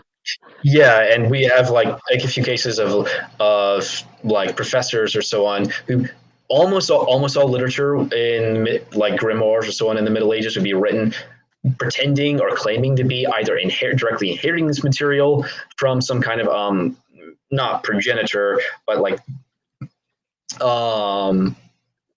founder of a magical lineage, like Hermes Trismegistus in Hermeticism, or Noah or Abraham, or for the Jews sometimes Seth, or Solomon or so on. They almost never claim to be it themselves. We actually have one case, I can't remember this name off the top of my head. If you look up astral necromancy under the channel Esoterica, you are pretty much guaranteed to find it. It'll probably be the first result.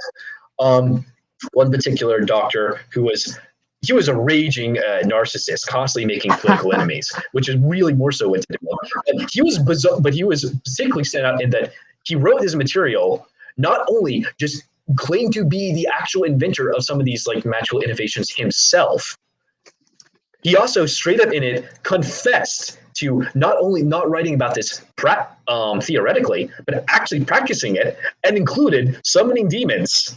It's like straight up. Explicit written confession, I summoned demons, and was constantly making enemies, political enemies, in a higher political position than himself. Some people have no sense of self-preservation. They just don't. Like they have no concept, or they're suicidal. I guess it could go either way. Just want to pause here for a moment. Gromit, thank you for that super chat. Really appreciate it. Yeah, I'm real. The outfit is 15th century French, Flemish, English, second half of the 15th century. I'm basically wearing my 15th century Lululemon. It's the outfit you see here right now. Yeah, sorry. Continue, Nevis. I apologize. Yeah, that particular individual is one of the very few cases where someone was actually burned. Most cases, witches would be hung, overwhelmingly, including in the witch trials, overwhelmingly hung. A small number would be put to particularly egregious execution methods, like boiled alive. Being burned at the stake was actually extremely rare. It was, and that was considered an especially harsh way to go. Right. I mean, the thing is that burning at the stake was a punishment for heretics, which which is also an indication of what in these cases of people being tried for witchcraft, it, as we said earlier, it was less about the witchcraft and the heresy part of it, right? The heretical component, which that gentleman, that raging narcissist of whom we just spoke, yeah, he was begging for it practically. I mean, he could have not said those things as loudly and obnoxiously, and he would have been fine. Or even if he had stopped, because he got warned like 2 or 3 times before they condemned him. Yeah, yeah, like Socrates, who had plenty of opportunities to recant and just refused to. Oh my God! Yeah, they didn't even ask this guy to recant in some sense. They just told him to fucking shut up. Right? just stop talking. Although an important point on that, while the Inquisition did exist in the medieval period and it was involved in identifying and finding and especially identifying cases of heresy and so on, the actual verdict of punishment was usually, and execution of it was actually usually under the jurisdiction of the secular authority, not church authority. Yeah, so the witch burnings and so on, and this was through both the Middle Ages and the early modern period, it's mostly the secular state. Yeah, that's a thing. It's another of those myths about the Middle Ages, right? First off, what most people think of as the Inquisition, in quotes, is a 16th century thing. Not the medieval version of the Inquisition was not what people imagine it to be, right? It wasn't. And in fact, in various parts of Europe, since the advent of the Inquisition, because the Inquisition had its own prisons, apparently, from what I've read, the Inquisition prisons were actually pretty decent, and you actually got fed, and they were fairly comfortable relative to other options for some people. And so there were people who would try to actually get put into Inquisition prison so they could have a roof over their head and a decent meal. So the idea of the Inquisition as, run by this insane Torquemada, where people's limbs are being ripped apart on a regular basis and they're being flayed alive, and most of that comes from Protestant anti-papist propaganda in the 16th century. All of that imagery, like all these broad sheets and pamphlets that were printed and passed around. The sort of thing happened, but it was it's been presented as like severe edge cases as being the default. Right. Yeah, exactly. I mean, I'm not saying much not the standard. The thing is that justice, full stop, in the pre-modern world was brutal. Secular, religious, it didn't matter. The justice itself was brutal. The punishments being meted out by the Inquisition, in those cases where they did, as you noted, it was usually the secular authorities who actually meted out the punishment. But those were just the standard punishments of the era. There were good things about the Middle Ages. There were bad things about it. Justice is one of the bad things. In fact, there were a few waves and phases where the Inquisition actually requested the secular authorities to calm down on executing the heretics a bit. Yeah. But, because I think that's, from a cynical modern perspective, a lot of people just want to, first off, there's a lot of people who've been traumatized by organized religion, and I'm not criticizing them. They have very good reasons to not trust organized religion and the authorities who lead those organized religious institutions or organizations. But that cynicism that many of us feel modernly tends to get back reflected onto the medieval world and the medieval church. And the reality is that, except for the edge cases, which we have discussed, in the church, most priests, most leaders in the church actually did believe. They were believers. They had faith, and they really did want to save people's souls. Right. So for them, what they were doing was saving the individual's soul, which was way more important than saving their mortal meat suit. So, it wasn't, we look at it cynically as, it was just a play for power. They just were just trying to maintain power. In some cases, sure, that's true. But the majority of cases, if you actually read the documents in, the court documents, you can actually see the genuine concern for saving the person's soul and getting them back on this straight and narrow path, right? So you don't want to kill them. You want to recover them. Yeah, I think if facing it honestly, even the most cynical interpretation would be that simultaneously power and attempting to save the person's soul. But I think people are way too dismissive of the genuine, sincere religious aspect to it. And that actually does feed into another point, that a lot of our understanding of period magic or modern imaginations of period magic are actually much more reflective of early modern and Renaissance practices, both in terms of actually how it's practiced, but also in terms of attitudes and surrounding institutions and context towards it. Right. Can you give me an example? Well, there is a gradual.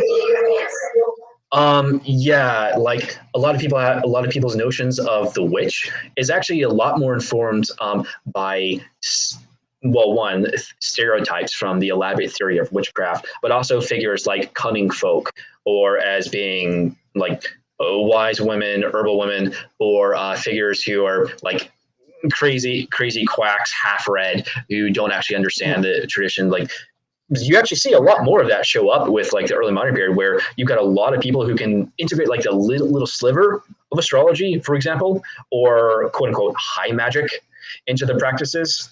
Because they've got like one mass-produced text that they can, relatively mass-produced text, that they have a partial understanding of, and they can't make all the full technical headway of.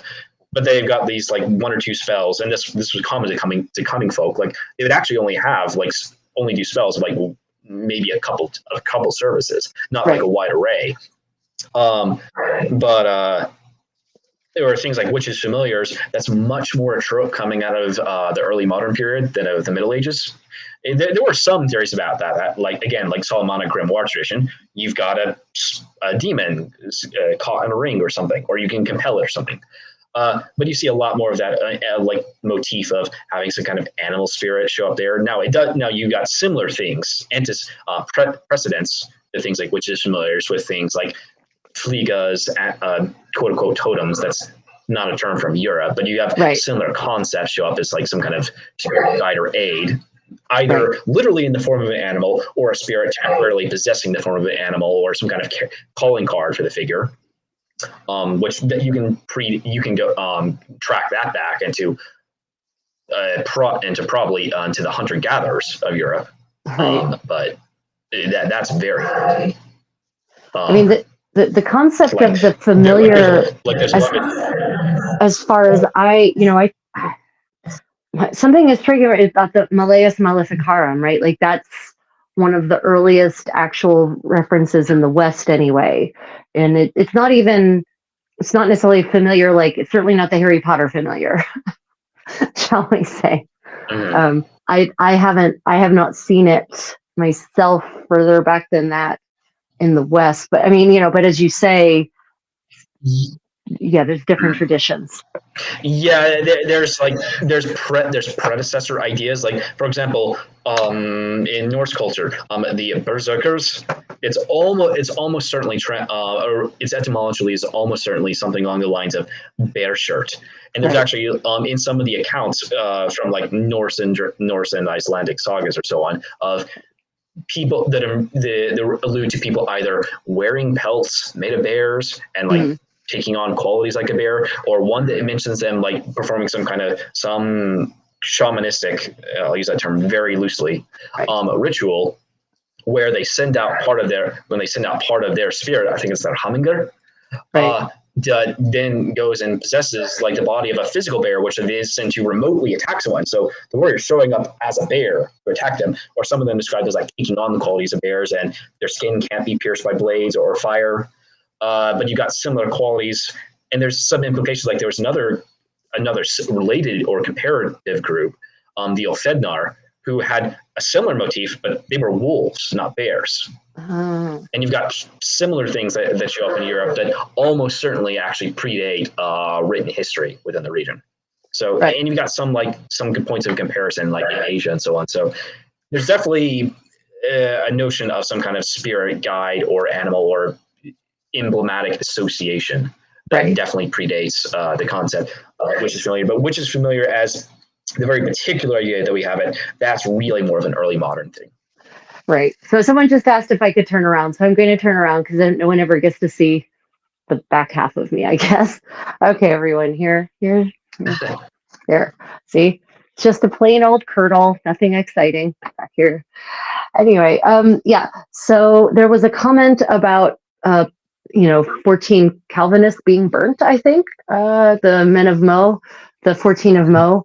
To be clear, Calvinists are post-medieval. Everyone, they're not medieval. That's early modern. So we're definitely getting past. That's no longer what anything we say about the Middle Ages in my world basically stops applying by the time you get to the Reformation. Because for me, that's really the end of the Middle Ages is the Reformation. It's when it all really changes. But again, they were burnt as heretics. Yeah, so anywhere you cut off. Yeah. No matter where you cut off the date, even the latest date for the early modern cutoff line is definitely pre-Calvinism. Yeah. So it's the Calvinists were nutters. I will stand by that statement for my entire life. So let me see. There was one more. Yeah. So with astrology, by the time I'm assuming because it was sort of operating on the margins, like magical practice was as well. I'm assuming it was not a regulated craft. Like even medicine eventually became to be regulated, although it really wasn't at first. I assume it didn't have a guild system, or maybe it did. Maybe in Spain they developed astrologers guild. Are you familiar with any professional organization? Not astrologers guild per se. Yeah, not generally. It would be regulated within the medical context, in particular. Like again, Bologna had an especially extensive system on that. Like there were several layers of astrology that you had to create, pass this many credit hours in degree in Bologna. That doesn't apply to necessarily everywhere else, though. Some would apply in some areas for mathematics, but while there were like seats that were occupied by astrologers that would obviously include astrology, it was very rarely nominally like your seat is in astrology. It'd usually be like astronomy or mathematics of some variety or something to that effect, or medicine, which would encompass astrology but not be specifically astrology as a specialist domain of its own. So as far as like doing mundane, electional, horary, and natal readings, no, that's never really regulated. That's always operating on like kind of the periphery, the edge of being like you have to make apologetics for like, no, totally God's permissible with this because this is actually all within God's plan. These planetary spirits are actually angels or archangels or so on. It's like you have to dance that line very carefully. Marsilio Ficino actually was tried for heresy. However, he was acquitted. He just barely got off. And that was with the backing of the head of the Medici. Right. Oh, powerful friends. Yeah. So it wasn't regulated. However, as far as organizations, they wouldn't have guilds per se, like pretty much ever. However, there was relatively common practice. So this was more common in the Islamic world, much more similar to the Sumerians and the Neo-Babylonians before them, where initially it was mostly practiced by medium to high-ranking priests in major urban temple centers who developed like the original observations about the planets and development of the zodiac and so on. Again, like in close association with groups like the Magi, the Zoroastrian Magi. Interesting. However, this would often be integrated in or carried on and taught within like within workshops or temple complexes or so on, and would often be highly subject to like the patronage and whims of a ruler. and that would vary from one ruler to the next, including their own successor. Sometimes one king would be really into it, and the astrologer would have quite a lot of favor and prestige and resources at court, and they'd have quite a few employees and apprentices. Their successor might barely give them the time of day, and it would shrink to like sometimes as little as like 3 people. Other times you'd have like an entire workshop of like it's exceeding 30 people. Are you talking about pre-Islamic Middle East, or are you talking Islamic Middle East, in which case you're talking like about imams and people and mosques, or both? Okay. Both. I was referring specifically to the Neo-Babylonian, so prior to the Hellenistic period, but the same thing appeared actually in significant sections of is the Islamic phase of West Asia, such as like the Ottoman Turks. This was quite big in the Ottoman court for quite a while. Right. Whilst this did exist to some capacity in Europe, it was pretty much always significantly smaller than in Islamic West Asia and North Africa. Right. So I'm going to pause you there. Would be a thing is like pause. Yep. Pause. There's a lag. Everyone hadn't figured that out. So I just want to say, D. Cruz asked if you can let me talk too. So D. Cruz, today's topic is on medieval magic and astrology, and this is actually one of the fields in which I don't have a great depth of knowledge. So we're letting Nevis talk because he actually has all the information. The only thing I can do basically is interject occasionally tangential knowledge and the occasional witticism. But that's why I'm not talking as much as I usually do. For those who are familiar with my medieval sewing parties or my medieval cooking parties, I usually have a lot more to say because I usually know more. But today I'm a baby in terms of level of knowledge of practices of medieval magic and astrology. So we want Nevis to talk because he's got the information. Okay, Nevis, please continue. Okay, and so while you do have court astrologers and sometimes multiple people working in Europe, you're usually dealing with a smaller size than in somewhere like in the Islamic world, even at the same time. Right. I seem to recall a court, I'm going to use this, I hate to use this word, I hate it, you'll know why. A court wizard was actually in the employ of is it Henry IV? Who had a court wizard? One of the English kings had. I know Elizabeth did. Yeah, Elizabeth did. I something is triggering. Something in my brain is going on. Little bells of you read this thing recently. I do recall that now. Yeah, I'm not sure which one it was. I do recall that now. I think it was like early mid 15th century. It might have been post-War of the Roses though. I think it was one of the Henrys. Yeah, that they did have like a court wizard. Wizard. When you get to the nomenclature of magical practitioner, you're always getting kind of like in messy territory. For one thing, the meanings change over time. Like sorcerer would originally meant something like illusionist, conjurer of images or perceptions, not necessarily real magical phenomena. But it later developed by like the end of the Middle Ages. Definitely would have referred to something like more akin to like wizard as someone who's able to practice a lot of wondrous effects. The word wizard, in its etymology, it actually carried through in its etymology, can inherently has a connotation of some kind of wisdom. So they're wise, they're studied, they're learned in the magical arts and secrets of the universe and how to perform these wondrous effects through rituals and spells or invocations.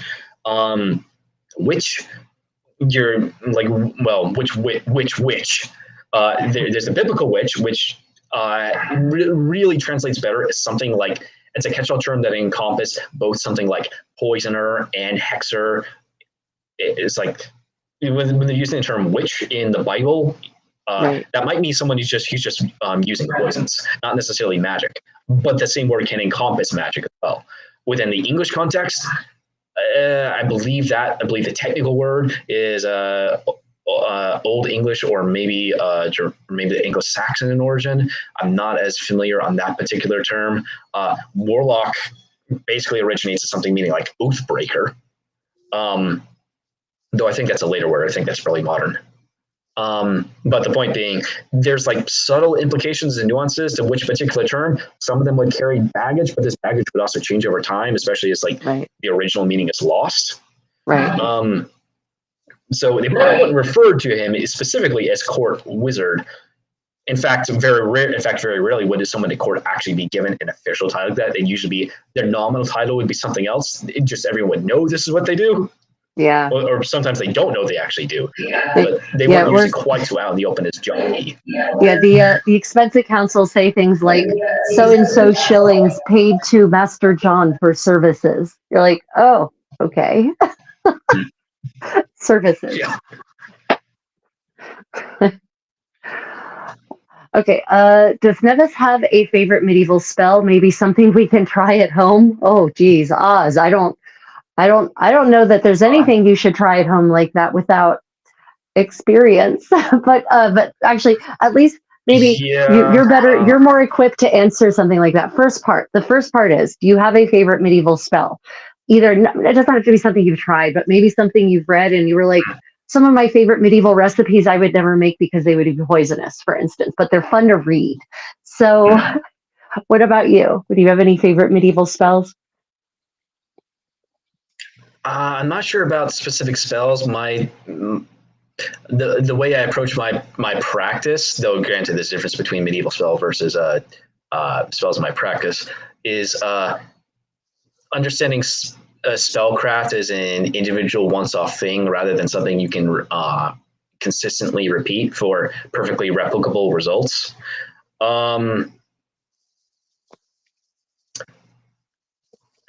I suppose I'm a bit more utilitarian. Maybe if you want to frame it as technically less medieval, more like Neoplatonic / Egyptian, the approach of treating objects as consecrating them, as ensorcelled with as the dwelling place or abode of a spirit or divinity, which would resemble something akin to like the Egyptian opening of the mouth ceremony. Mm-hmm. But which again, you my might need to explain. Not necessarily. Yeah, the opening the mouth ceremony was a Egyptian religious ceremony because they believed that a given divinity was abstract and partially abstract and diffuse and could exist throughout much of the cosmos simultaneously. However, it can be concentrated or be housed in particular physical vessels, like on a temporary basis. So there are cult statues, but would often become something what the Christians, like especially the Eastern Romans / Byzantines, would refer to as iconoclasm or icons. Right. Would be specially crafted cult statues made of very specific materials that would be ritually fed or watered and so on. That would be considered to be an actual body, not the body, a body. Right. For the divinity, and that would be host it and invite it in to be dwell in and be present in that location and confer its will and blessings and so on upon the people in the area. Talismanic magic, which is to a large degree an adaptation of specifically Islamic versions, though highly influenced by theories such as the opening of the mass ceremony, where the premise of kind of like rebirthing a physical object tuned to, at least in the astrological sense, talismans, tuned to the election at the time that it was made. So it would carry on the influence, like be permanently impressed with the influence of the astrological conditions of the moment it was consecrated or sanctified. Right. I think I've read about some of these icons that you say that have been imbued with the characteristics of, and I'm going to say the god in this particular case that I'm thinking of. And I think one of the most fascinating things that I've learned about that whole practice, especially in ancient Egypt, but not just ancient Egypt, is that the god, the icon, the statue that, as you say, was the sometime residence of the god, had a wife, but a real wife, not a statue wife. he had a priestess who would serve him in the case of the god, and she would act in all ways like his wife. She would prepare him meals, they would eat together, she would bathe him, she would dress him, in the morning, like the whole day. There would be this whole rhythm, this daily life cycle in which she would engage with her husband god statue, and up to and including actually, the conjugal visits, shall we say. So I found, when I just recently learned about that, actually, I relearned about it because I think I did read about it when I was younger and I kind of forgot about it. So re-encountering it again was very interesting. But Christianity, early Christianity, Catholicism, has, basically adopted that wholesale. With the icons of the saints and Jesus and Mary, and the reverence for statues that are acknowledged. No one thinks that the Virgin Mary actually lives in that statue in Lourdes, right? But we hope, we think, we believe that she sometimes comes by for a visit, right? So it's fascinating how those ideas, and I'm, again in quotes, pagan ideas, which really just means non-Christian, non-Abrahamic ideas, have survived and been preserved and adopted wholesale by literally billions of people in this case. Yeah, the general premise of that type of magic is the statue and icon form is Hellenistic theurgy or theurgy. Oh, nice. That's a great word. I love that. I love that word. Hellenistic theurgy. Or is it Hellenistic? Let me double check that. I absolutely. I'm a linguist, so I love words. I love words that sound like that. I believe it might. Yeah, it's Hellenistic. Hellenistic theurgy. Hellenistic theurgy. Okay. I'm adding that to my active vocabulary. Yeah, as compared to other types of theurgy, but there was, and that actually leads into, there was especially in the Roman period, but this somewhat exists in the medieval period. Well, the exact terms, white and black magic, didn't exist. I believe black magic actually did, but the same premise actually did exist to some degree in Rome, and it certainly did exist in the Middle Ages of theurgy versus goetia. Goetia would be more so magic for theurgy, literally in the name, divine magic, is magic related to becoming one with, interacting with, or seeking the path of something along those lines of the divine. So like meditative states, attuning yourself to the divine, consecration, worship, apotheosis, those sorts of things. Goetia would be understood as magic that's intended to achieve more practical results. Like, I want money. I want someone to fall in love with me. I want to win this court case. Like that sort of thing. Goetia would later become encapsulated and understand. In fact, is embedded in the Solomonic grimoire tradition. It often would later become also known as Goetia. Partially due to that affiliation, but often it's always carries some level of that hint of that judgmental hint of like black magic-ish, even that wasn't necessarily what it was called. Right. Yeah, there's actually, I mean, I've read quite a few charms from medieval sources that are all about what you call practical magic, right? Getting someone to fall in love with you, good fortune, good luck on a journey, a safe journey, right? One of the most funniest ones I think I ever read was a charm, curse, spell that would cause a man's penis to fall off.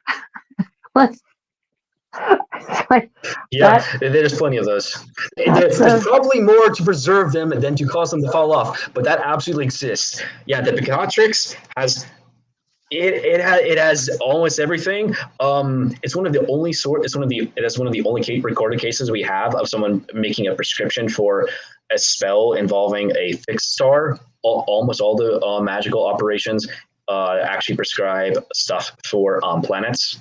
Or the various dignities of astrology, such as the signs, bounds, decans, triplicity being element, and so on.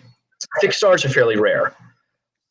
The Picatrix includes a spell to the fixed star Latinized, or Latinized, corrupted Alkaid or Alkaid. Right. It's proper, which is a Western corruption of an actual full long or Ben Etnash of the full Arabic name, Alkaid al Ben Etnash, or the leader of the followers of the Bier, or alternatively, chief of the hired mourners. This is the furthest, this is the last star in the tail of the Big Dipper or Ursa Major. This star was invoked for the basically total destruction of cities. Al-Qaeda is widely regarded, is widely invoked, and this is actually throughout almost all of Eurasia. It's one of the most consistent lores that it pertains to, not exclusively, but certainly including vengeance, destruction, natural disasters, and cataclysms. It's definitely one of the more intense stars. In East Asia, it's associated with like the directional figure at the Black Warrior or Black Tortoise. And it's like, you don't point firearms in that direction because you specifically don't want to piss off that divinity. Wow. Well, if that's the one that's called on to cause a man's member to fall off. No, not that one. Not that one. Okay. That would be overkill.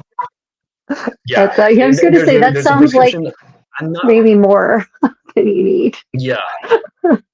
Yeah, I don't remember which text it is that mentions this. It was, I believe it was either Dorotheus or the Picatrix.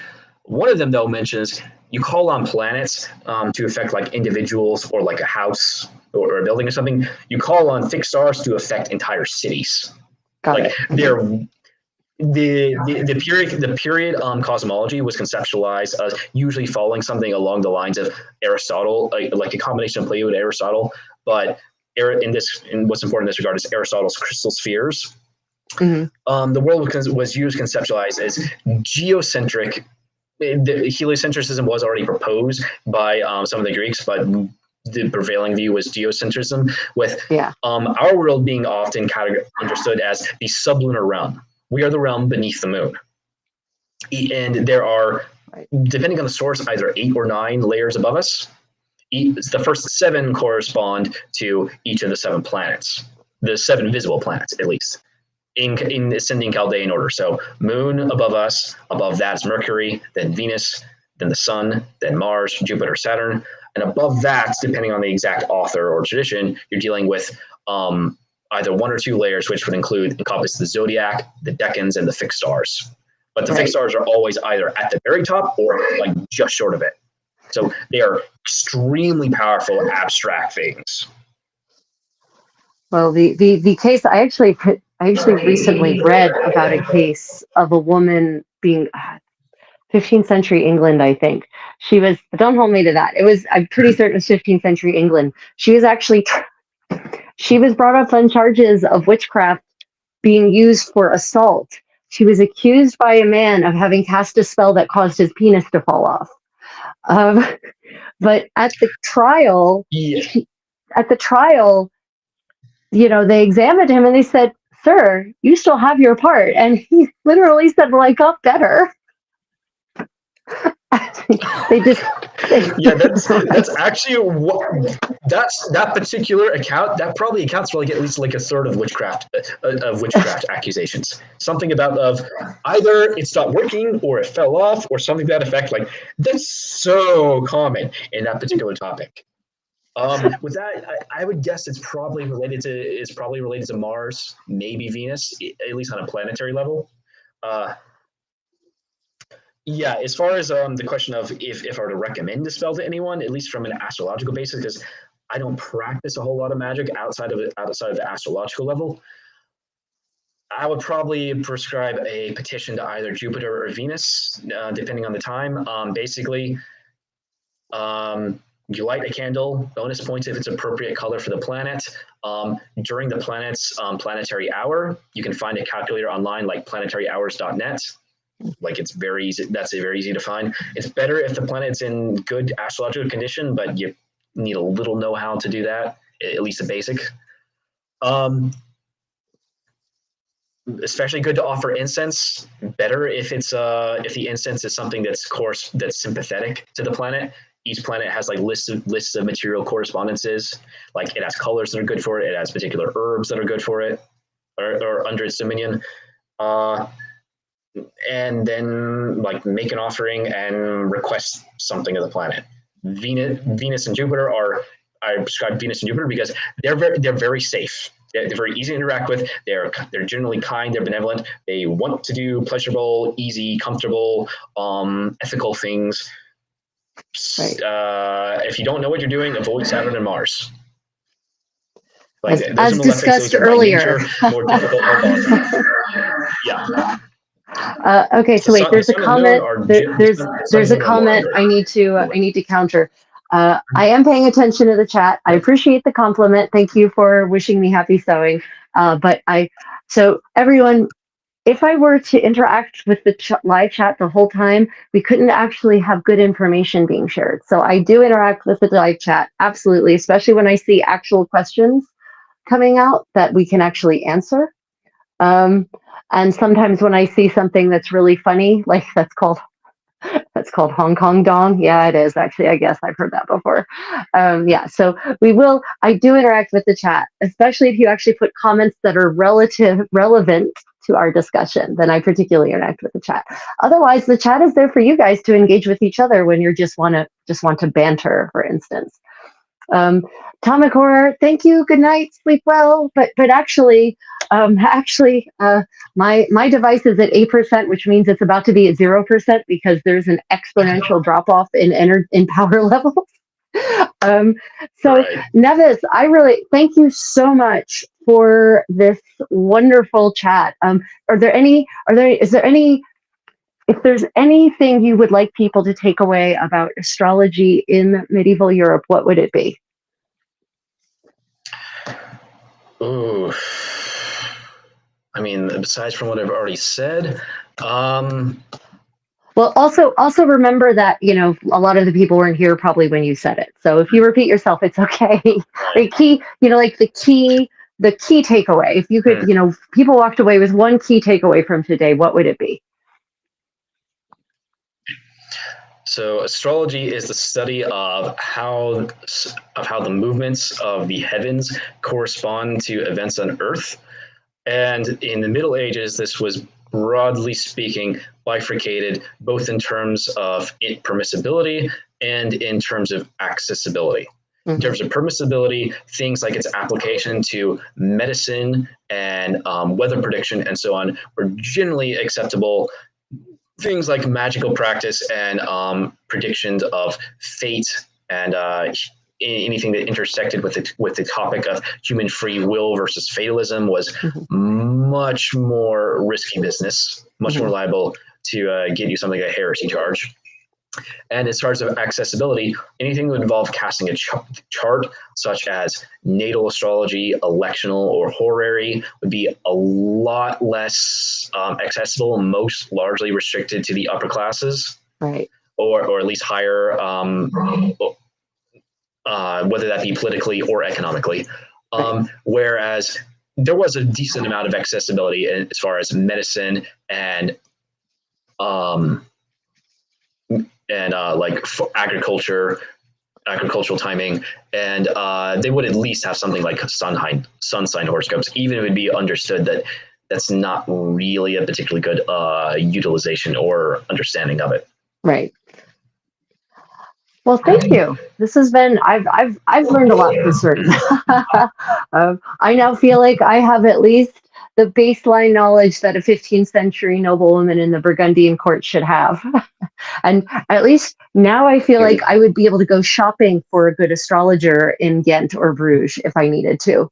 So, I think human resources management is a very important part of a countess's life. And so I'm a big believer in outsourcing if it's not a skill I have. So I would absolutely hire you as my court wise man. If I wouldn't call you my astrologer, maybe. Okay, everyone. Thank you so much for joining us today. If you've been watching and enjoying, please double tap your screen if you're on a mobile device to like, or if you're on some other screen-like object, figure out a way to hit the thumbs up. Consider subscribing. And I have more exciting things to bring you this weekend even. tomorrow at roughly the same time that this sewing party started, we'll be doing my medieval cooking party, and we will be exploring Lenten dishes because it is the season of Lent.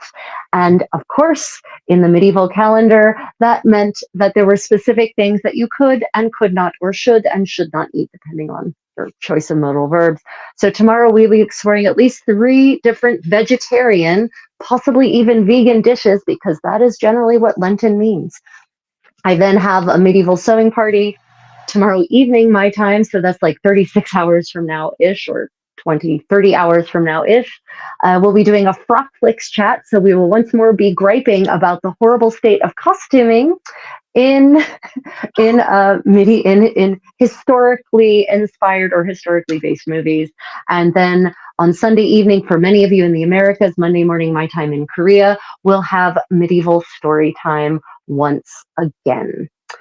Okay, everyone, until next time, may your adventures be may your historical explorations be creative and unexpected.